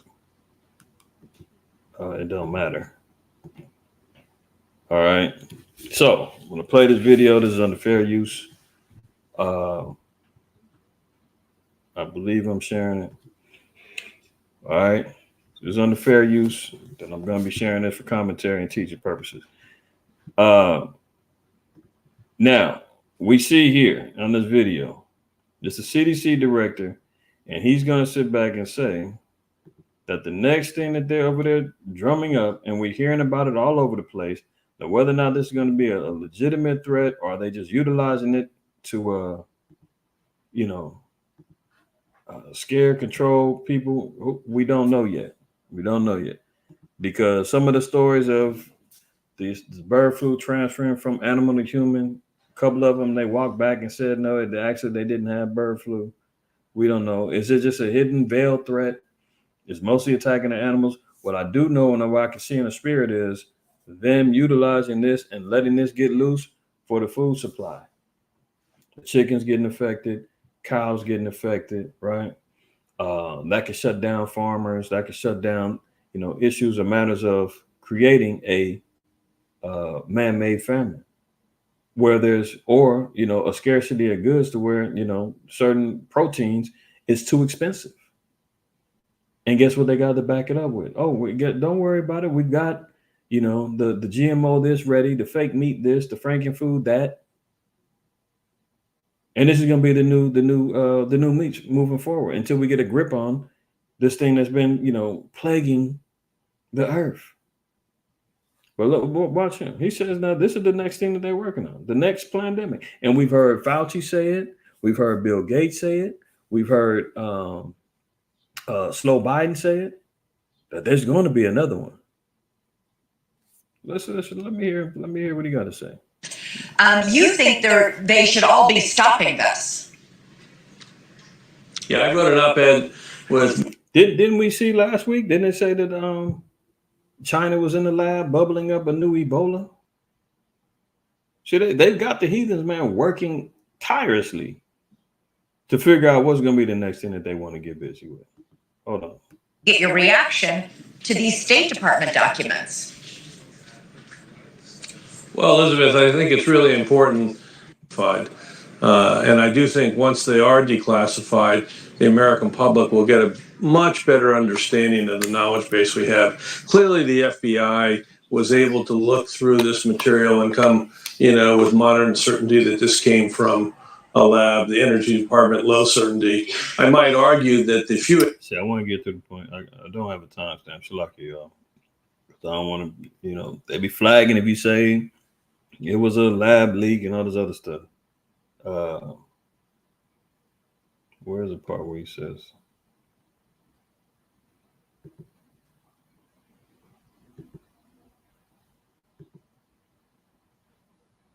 Camel to humans. It never learned how to go to human.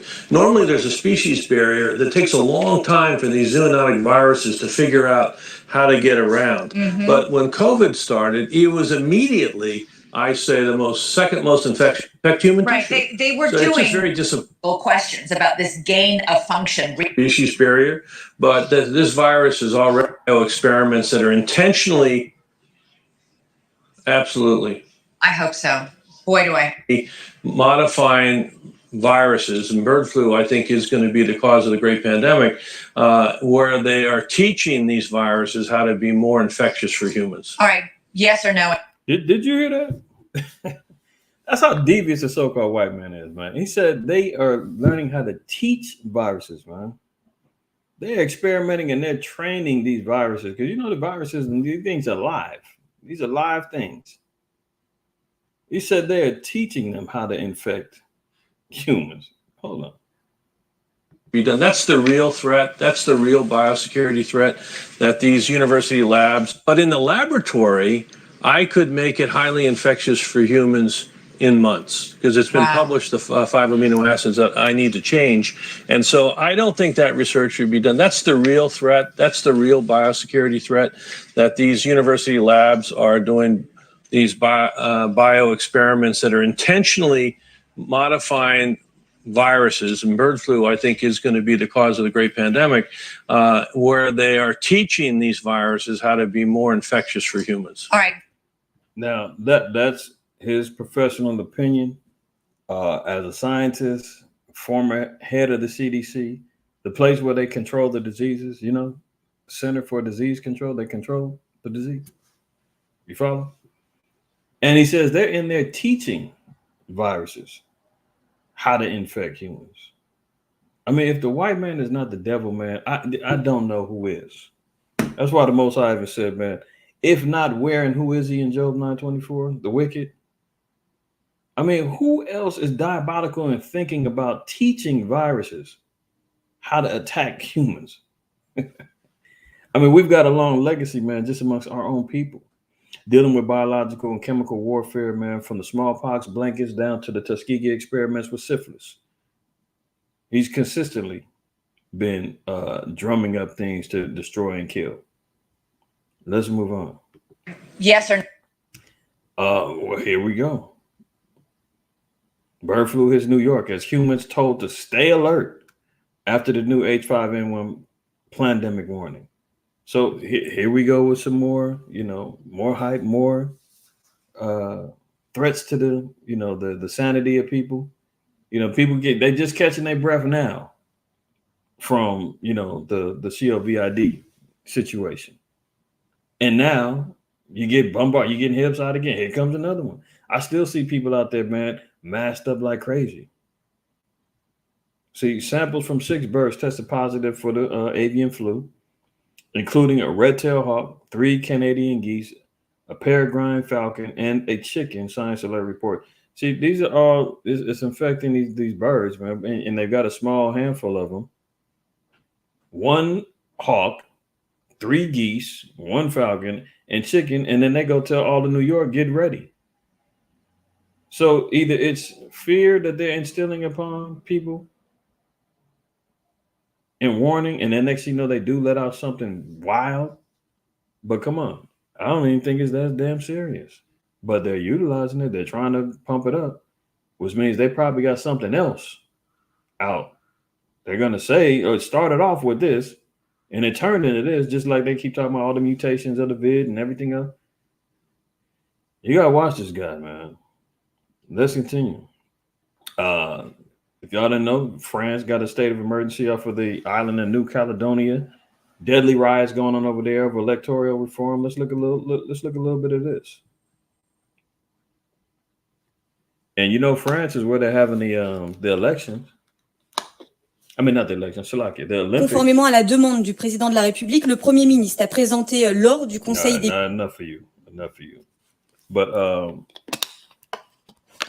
maybe I'll mute her and we can just read what she's saying.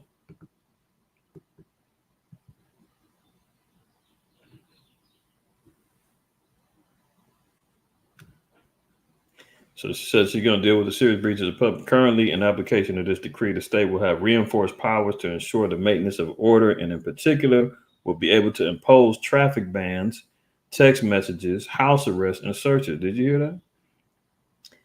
They can ban text messages. So if you're wondering whether or not they can control or take control of the phones, yeah. This is why, you know, the emergency alerts is automatically on your phones and all that other stuff, man. They can turn off turn your camera on, turn your microphone on whenever they want to. This is with all the apps, you know, always asking you with all the fine print written in multiple paragraphs about, do you agree? Do you agree? And just because we need that app, yeah, I don't care. Fine print, I'm not reading it. And all the agreements are set. And boom, they've got full access. So part of them trying to control things is to shut off communications. Let me rewind there a little bit. The maintenance of order, traffic bans, text messages, house arrests, and searches. On behalf of the government, I reiterate before you the call from the storm. It is an active minority, but an active minority that is extremely violent. As we can see in the scenes of chaos. On this little island, man, it's mostly Polynesians, you know, Japhet over there. Could they be Israel? I don't know. I don't think so. Well, I don't know. I don't want to say, you know, definitively, because we're scattered throughout the four corners of the earth, man, and every nook and cranny you can find us amongst the Gentiles. But the majority that I seen and looked at, because I never even heard of the place, I looked at it a little bit. It's mostly Polynesians over there. From like it's like a French colony, but nonetheless, it's dark-skinned people over there with afros and the whole nine, man, raising hell, getting busy over there, right? And that's why she said it's a small minority, but they are there causing wild chaos. See, it is an active minority, but an active minority that is extremely violent.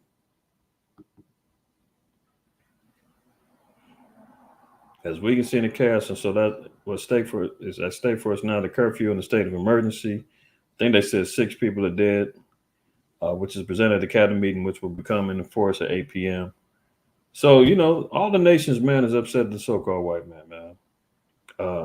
Even small islands where, you know, Polynesian indigenous populations, man, is wilding out, rising up against them. So we see what's going on in the earth. Uprisings of the people, even in the smallest of islands, according to 2 Ezra 9, it said, when we see this thing, then we know it's the time of the end, that the Lord is going to visit the earth which he made.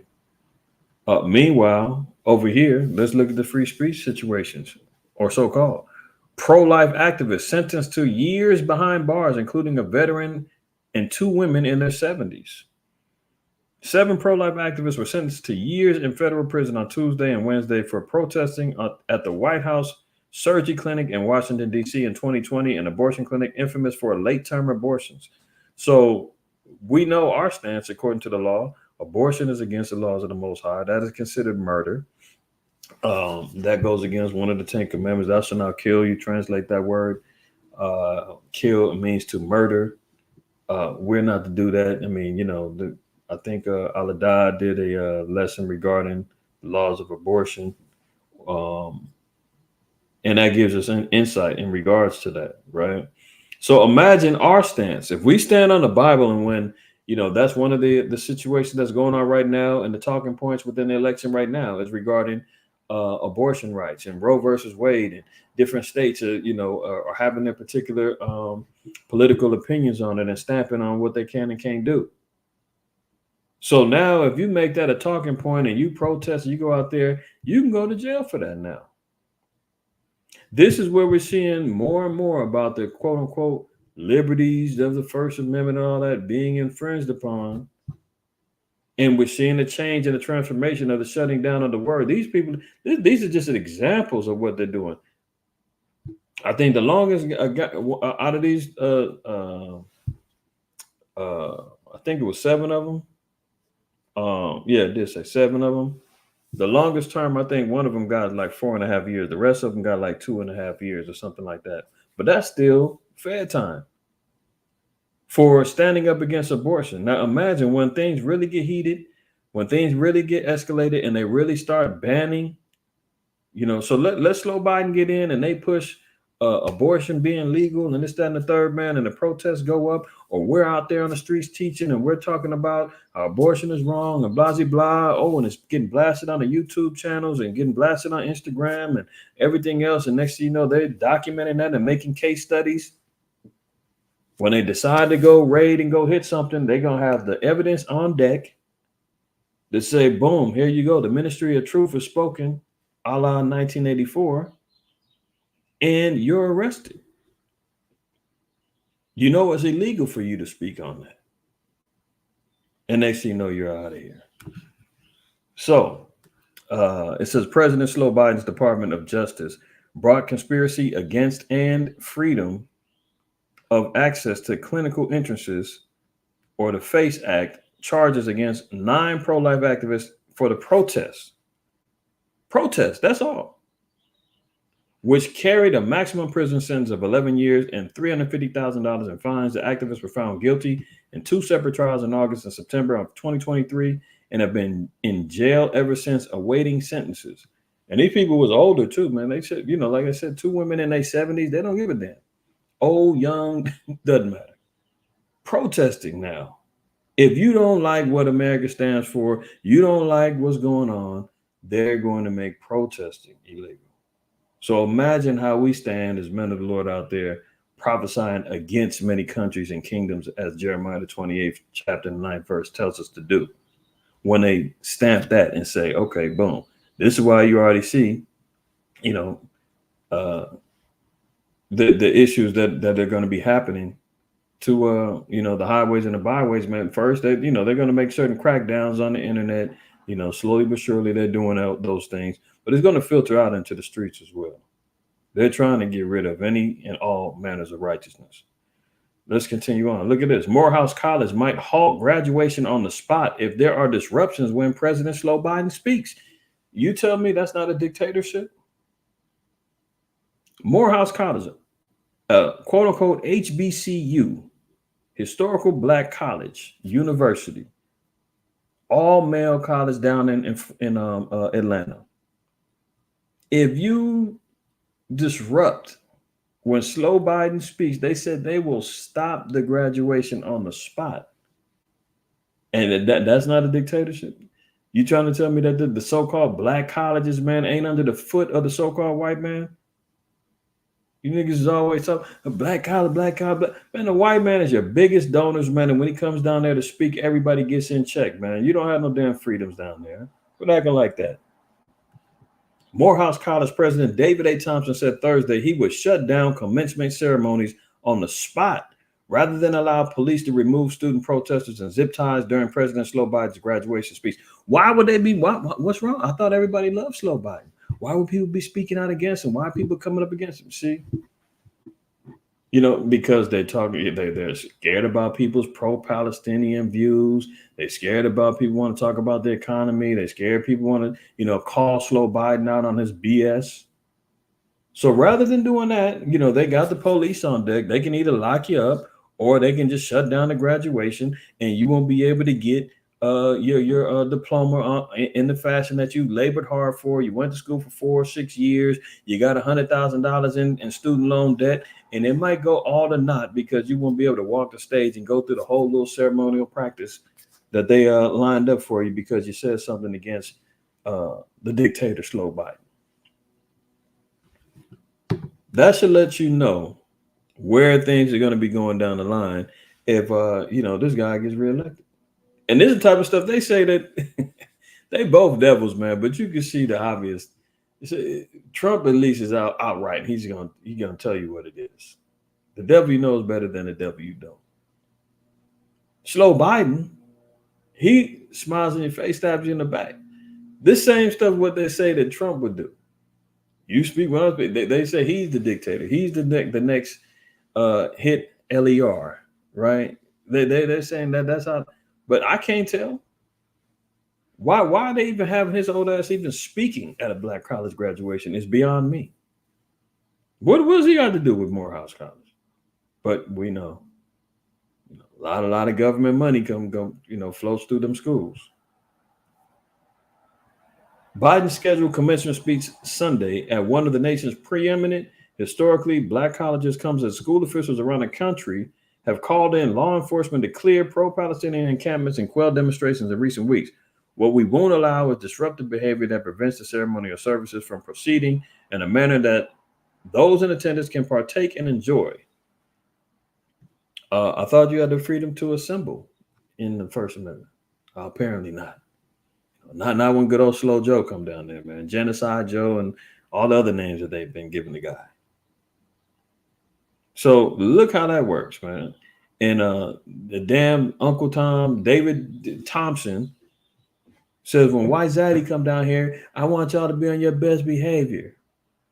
And if you get in the way of boss and you speak out of turn, I'm shutting it down. Police and SWAT team is waiting. You let White Master speak. I mean, good Lord, man, where are we at? Let me move on. At least 4 killed, more than 1 million are without power as a wild storm topples power lines, uproots trees, blows out high-rise windows in Houston. Can you imagine? I mean, here we are in May, leading, a little less than a month, well, a little more than a month away from the summer solstice, kicking in. And we've got massive floods, tornadoes going down in Houston, 1 million people without power, right? So imagine what's that doing to not only the power supply, the food, the agriculture, everything that's going on out there, infrastructure. At this time of the year, I don't recall ever seeing or going over as much, diving into news and information and everything else that I do. I don't remember a hurricane season hitting this early or ever in Texas like this. I could be wrong. I'm just saying from what I've seen, something is going on. I believe it didn't hit Oklahoma.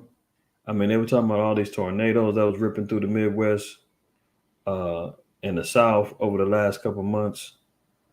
Floodings going on from everywhere from China to Dubai to Houston.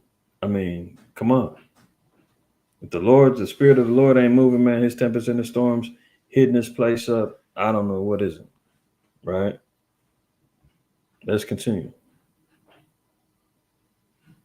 Fatal heat waves testing India's ability to protect 1.4 billion people. So even India, man, Elam getting hit upside the head with deadly heat waves. So we see, man, the tempest and the storms and the ways of the Most High is really, hitting these people up. See, look, let me get back to that. I think I brought this precept out last week. Sirach. I think it's Sirach.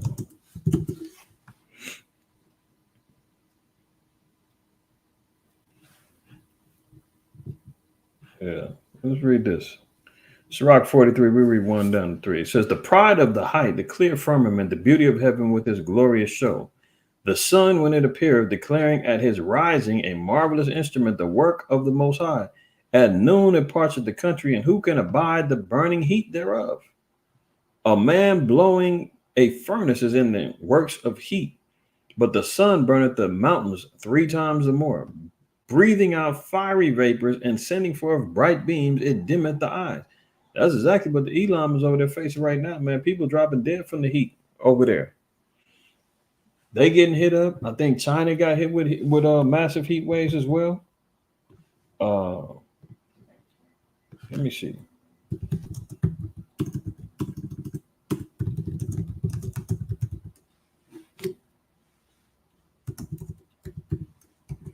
Let me see if there's one in China. Yeah, that was earlier in April last month. Syrian heat is back across Southeast China. It's not going away. Now, you can see it's moving over there to India, right? So look at that. Look at the heat. This guy out here dumping water on his head. Asia just got a deadly heat wave, and scientists say it could happen again.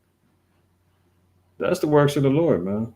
When he let out them heat waves, man, and them bright beams, that's judgment, right? But that's even more signs of the times. Let's look at the economy. Now, before we do, I meant to play this video last week. Some of y'all may have seen it. Some of y'all might not have. If you haven't seen it, this is Slow Biden's economic director. This is where he gets his his talking points, his information on the economy. If y'all ain't seen this, man, check this out. The U.S. government can't. Fair use. Okay. This is for commentary and teaching purposes, man. Jared Bernstein, the chair of the Council of Economic Advisors, President Joseph Biden. Chair of the Council of Economic Advisors. Here he goes. He's an advisor to Slow Biden. The U.S. government can't go bankrupt because we can print our own money. It obviously begs the question, why? Now, first of all, he lied right there. The U.S. government does not print the money. They get the money from the Federal Reserve, which is a private bank owned by elite Edomites. Let's just leave it at that. All right. So he's saying there's no stopping America, basically, because we can always print money. Go bankrupt because we can print our own money. It obviously begs the question, why exactly are we borrowing in a currency that we print ourselves? I'm waiting for someone to stand up and say, why do we borrow our own currency in the first place? Now, she just cut him. She's saying, if we print the money, why are we borrowing money that we print? Because we don't print the money. You're getting it from the Federal Reserve, and you borrowing it from the Federal Reserve, a private-owned bank, even though they say they're federal. So she's asking him to explain that. Like you said, they print the dollar. So why does the government even borrow? Well, again,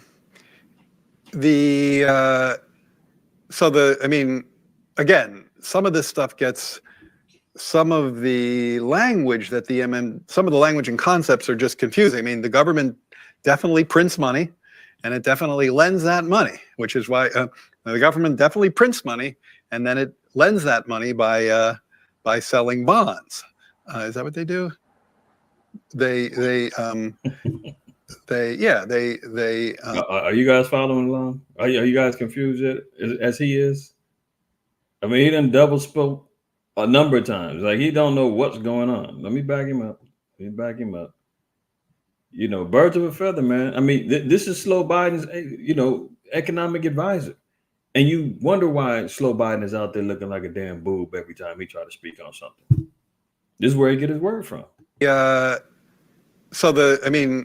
Again, some of this stuff gets, some of the language that some of the language and concepts are just confusing. I mean, the government definitely prints money, and it definitely lends that money, which is why the government definitely prints money, and then it lends that money by selling bonds.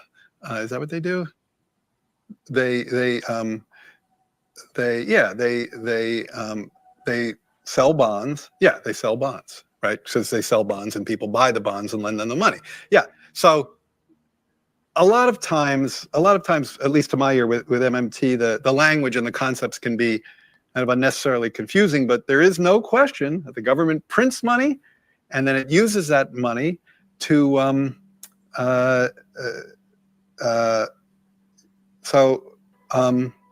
yeah, I guess I can't really talk. I don't get it. I don't know what they're talking about. Like, because it's like the government clearly prints money. It does it all the time, and it clearly borrows.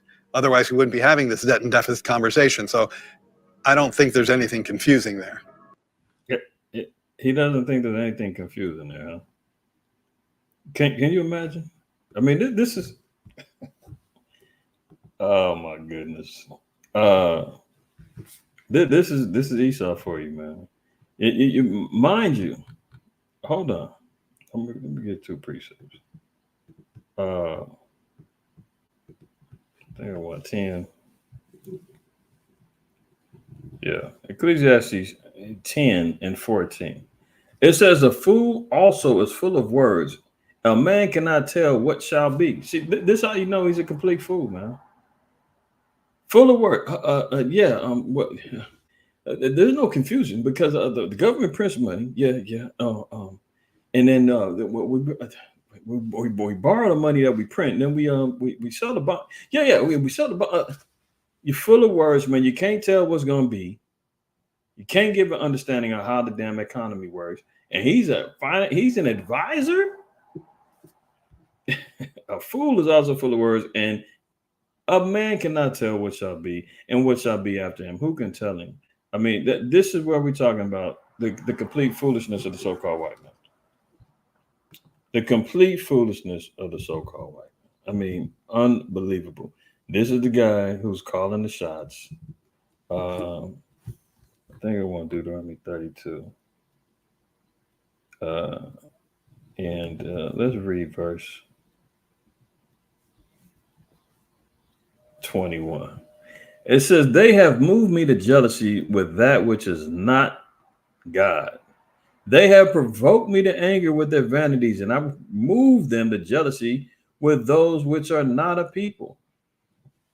This is the nature of the so-called white man in Israel. Israel became a forward generation, vain, broke the laws of the Lord, didn't want to, abide by the righteousness of the Most High. The Most High said, "Okay, you got me. You provoked me to jealousy with that which is not a power." And the scriptures tell you that jealousy is the rage of a man in Proverbs. So, in other words, the Most High said, we've made him enraged with that which is not a power. We provoked him to anger with our vanities, and will move them to jealousy with those which are not a people. Now, I've read in the Webster's Encyclopedia where it made mention that the so-called white man, when you look at Caucasian, Caucasoid, sub, I showed y'all all that stuff. It basically boils down to them admitting that the so-called white man is a subspecies or below human species of mankind. That's their own definition. That's not mine. I've shown that before. Anybody questions it, I'll show it again. But when the Lord says they're not a people, they self-admittedly have said that. That's in the, no, it might be the Oxford's. I think it's the Oxford's Encyclopedia, 1996 edition. But I've shown that a number of different times. He said Most High said they're not a people. I will provoke them to anger with a foolish nation. I mean, if that God did not look foolish, and what more can you sit back and look and say, man, how the hell are these fools running the damn world? This guy can't even explain what's going on with his own damn economy. And they saying that he's an advisor. He's a director. And then you wonder why the downfall of America is imminent. Or how. You know what I'm saying? So look at it. Retirees drain savings faster to cope with inflation. So everybody's tapping into their retirement funds. The whole dream of, working your whole damn life to have a retirement funds set up with a pension and a 401k and everything else and IRA.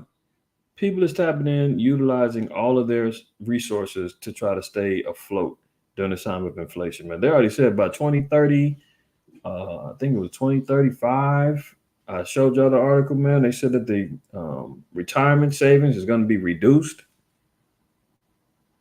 down to like 70 something percent. You're not even going to get 100% of your retirement. And before you know it, I think they said by 2040, there will be no retirement savings. There'll be no such thing as retiring.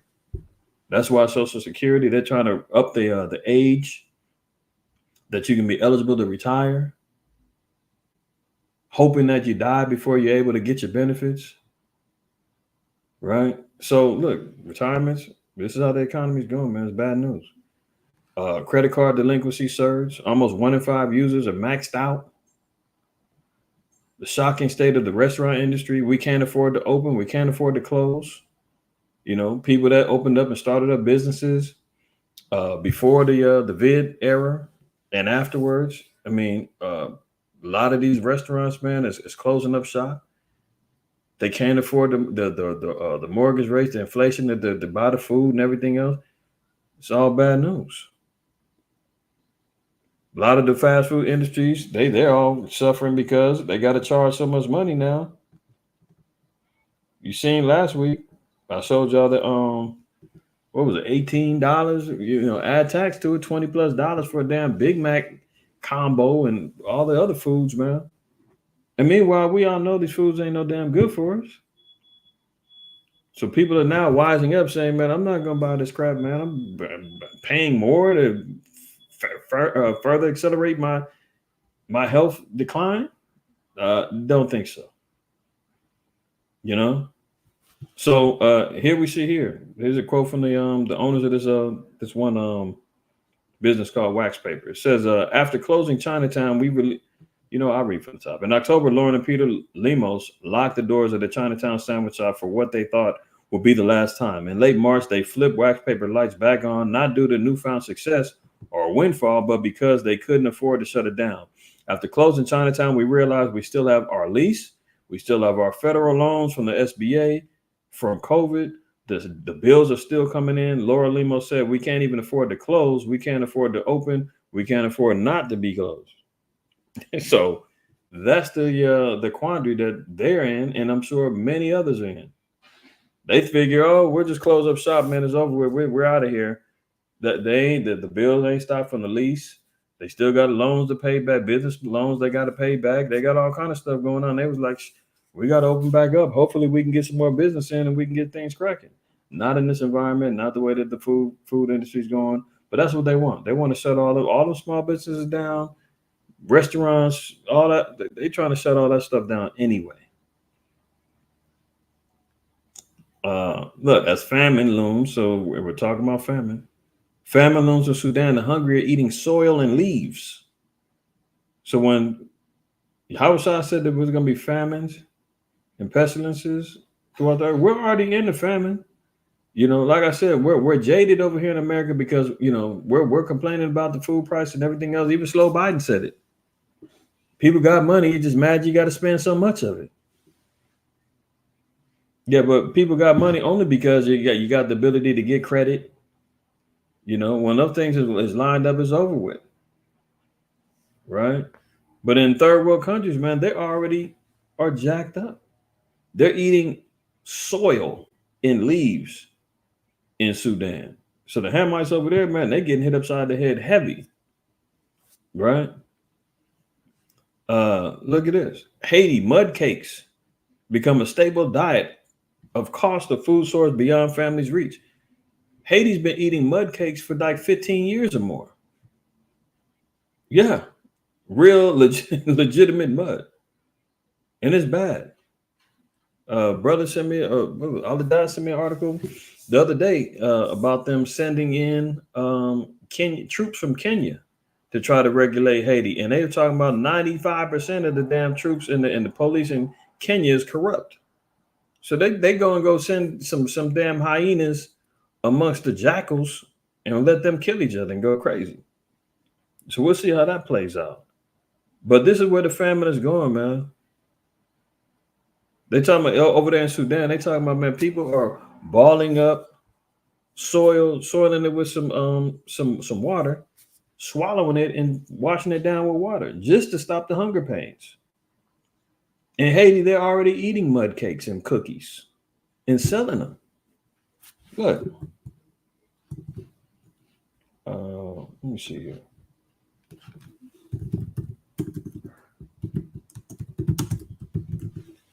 It's sad, man. Look. This is the bucket full of mud. They put them out, dry them out, and people eating them. Look at her.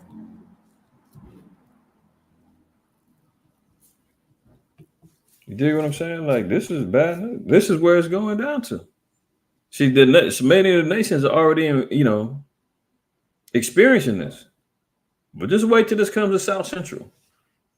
Wait till this comes to the south side of Chicago. Wait till it comes to Bankhead in Atlanta, Brooklyn, Queens, Bronx. Wait till it comes to Liberty City in Miami. You feel what I'm saying? Wait till it hits the 5th Ward in Houston. Negroes are gonna lose their damn minds, man. When this is what you got left to eat. You know? But the famine is underway. Let's move on. Gavin Newsom is called out for dodging questions about blowing $24 billion tackling homelessness without any results.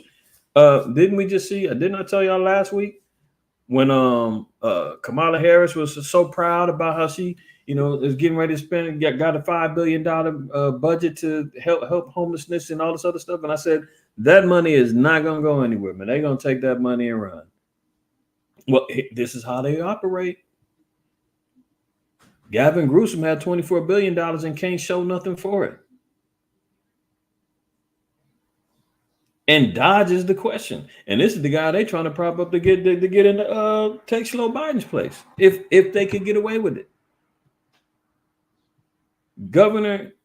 California Governor Gavin Newsom was called out by a reporter after he continued to dodge questions about blowing the state's $24 billion spending on the homeless.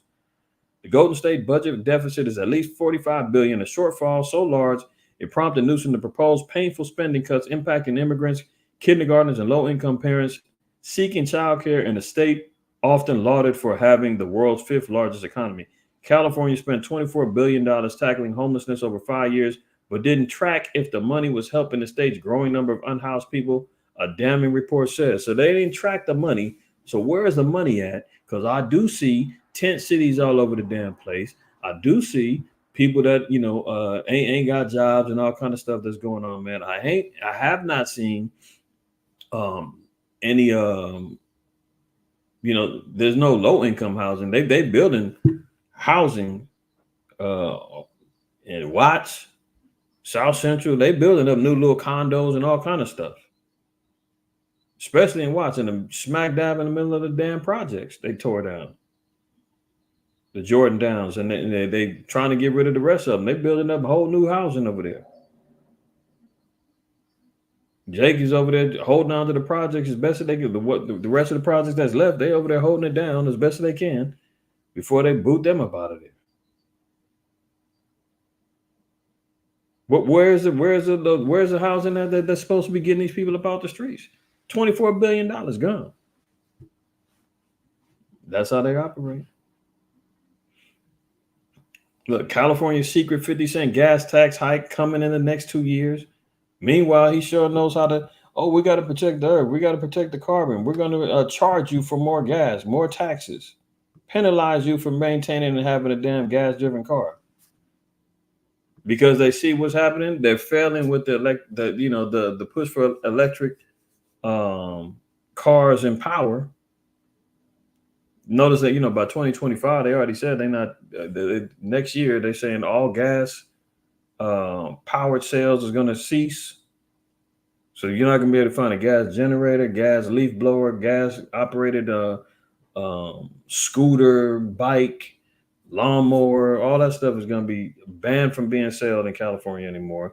Then because everybody's not jumping on the electric car bandwagon, they're going to penalize us with taxes and higher gas prices over the next 2 years. So look at this. It says, A long-standing emissions reduction program may lead to a 50-cent increase in gasoline prices within 2 years in California, according to a little-known state air quality regulator report. And this ain't even really honest how they putting it out.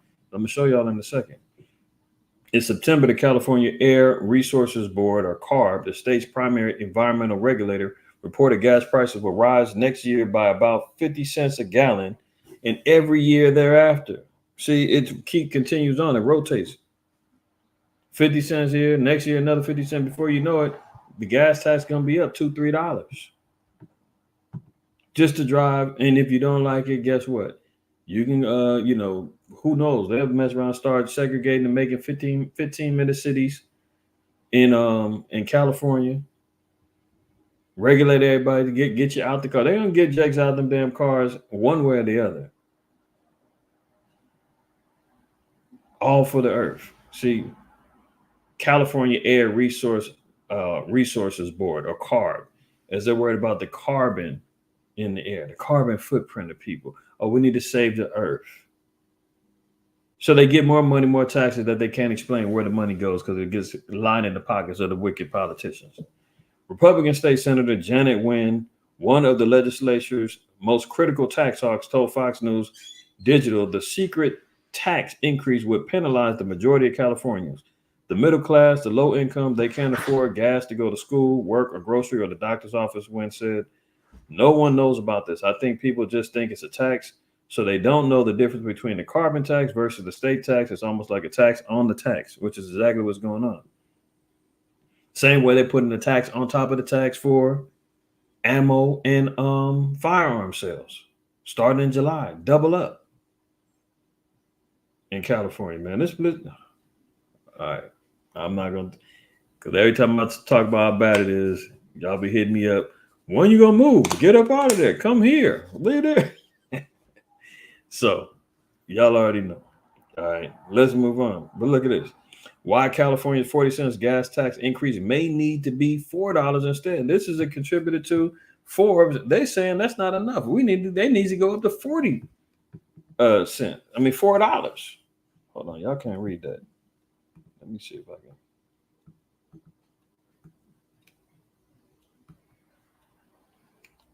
Let me see if I can switch that up.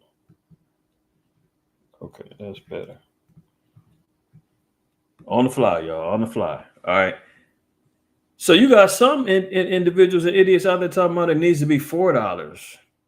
So look at this. These are all the taxes that in California that we all pay for gas, right? You got a state excise tax, a cap and trade tax, a sales tax, a carbon regulation cost, urban underground storage cost, a federal excise cost. These are all the taxes that's increased, and that's what they're saying. They're gonna increase it 50 cents, and it's gonna keep going up 50 cents more every year, right? So in reality, the total gas tax in California will be approximately anywhere from $1.95 to $2. When you combine all of these taxes with these continual increases, man, they just constantly roll over. By 2026, we could see an increase in gas price and tax of almost $2. And right now, I think according to AAA, the gas price in California is like $5. No, $5.26 last I looked. So by 2026, include the tax on it, we could be looking at gas prices at $6-7 a gallon within the next year and a half. That's enough for me to be like, sayonara, man. You know? And that's consistent. It ain't like it's gonna be flowing up and down like it did last year when it went up to $6, $7, $8, and then it went down, and it, because election kicks in, it's already going back up again now. But that would be consistent. This is out of control. All right. I think this is my last one here, man. Diddy. I'm sure y'all seen this, man. They're getting ready to bury this fool. Diddy is seen violently assaulting Cassie after chasing her down the hallway in a towel in the hotel surveillance footage. Very ironic that this, whatever this Negro did and all the skeletons he got in his closet, you dig what I'm saying? They put it on our front street. And I know the one thing that people have linked up, and I did as well, was when he sued his liquor distributor out of Europe and claimed discrimination, and he won the lawsuit. Ever since then, he's been catching hell. So you don't play with these people, man, because when they want to pull your little your card, they're gonna pull your card. And he said, well, why is this coming out now? Well, look at this. Oh, no, I didn't include this. That ironically, and I'm gonna just put this, ironically, this happened shortly after this video came out shortly after his son made a rap song dissing 50 Cent, and then also took some jabs at the feds when they raided his house. And he said something to the effect of, "Oh, the feds raided both of our houses. They messed up because they didn't get the third one." Basically saying like, y'all raided 2 houses, but the real dirt and everything else is in the third house where we really be at. So you taunt the feds and don't think they ain't gonna double back and get at you and be like, "Hey, oh, that's what you're doing? Okay, boom. Now we're gonna really put your pops out there, and we're gonna come get you Negroes." If you see in this video, man, she looked like she had a hood on, she had a little bag, she was trying to get up out of there, and she was waiting for the elevator. Man, this dude comes around the corner with his damn towel on, yanks her, slams her on the ground, kicks her, and then drags her back to the hotel room. And then they show up at the award ceremony the next day like nothing happened. These people is wicked as hell, man. But yeah, Sean Diddy Combs, Love, whatever he's calling himself now, they on his head. They are on that Negro's head. So it goes to show you, man, don't mess with them people, man, because he sold his soul over to him, and now they're on his head, right? They said that what was it? Damn, I just lost my train of thought. What did they say to him? Damn, I can't remember. But anyway, man, when Esau want to come knocking at your door and he don't like what you're doing, he's coming to get you. He's coming to get you, man. So with that, man, I'm gonna get up out of here, man. I want to give all praise, honor, glory to the Most High while you're outside, man. The water for y'all tuning in, man. Have a blessed Shabbat. Shout out to everybody that's tuned in. If I missed y'all from earlier, shalom to y'all. See Monica in the house. Shalom to you, sis. Brother Jackson in the house. Elder Rashab in the house. Shalom to y'all. All praises, man. All praises. All right, so I'm gonna slide on out of here, man. Y'all be well, Lord willing. Y'all got some edification today, and we look forward to the next. Look forward to memorial assignment next week, the 29th. It's a memorial of our holy days, man. So hopefully y'all are preparing for that as well. But tune in. See y'all in the near future. Shalom.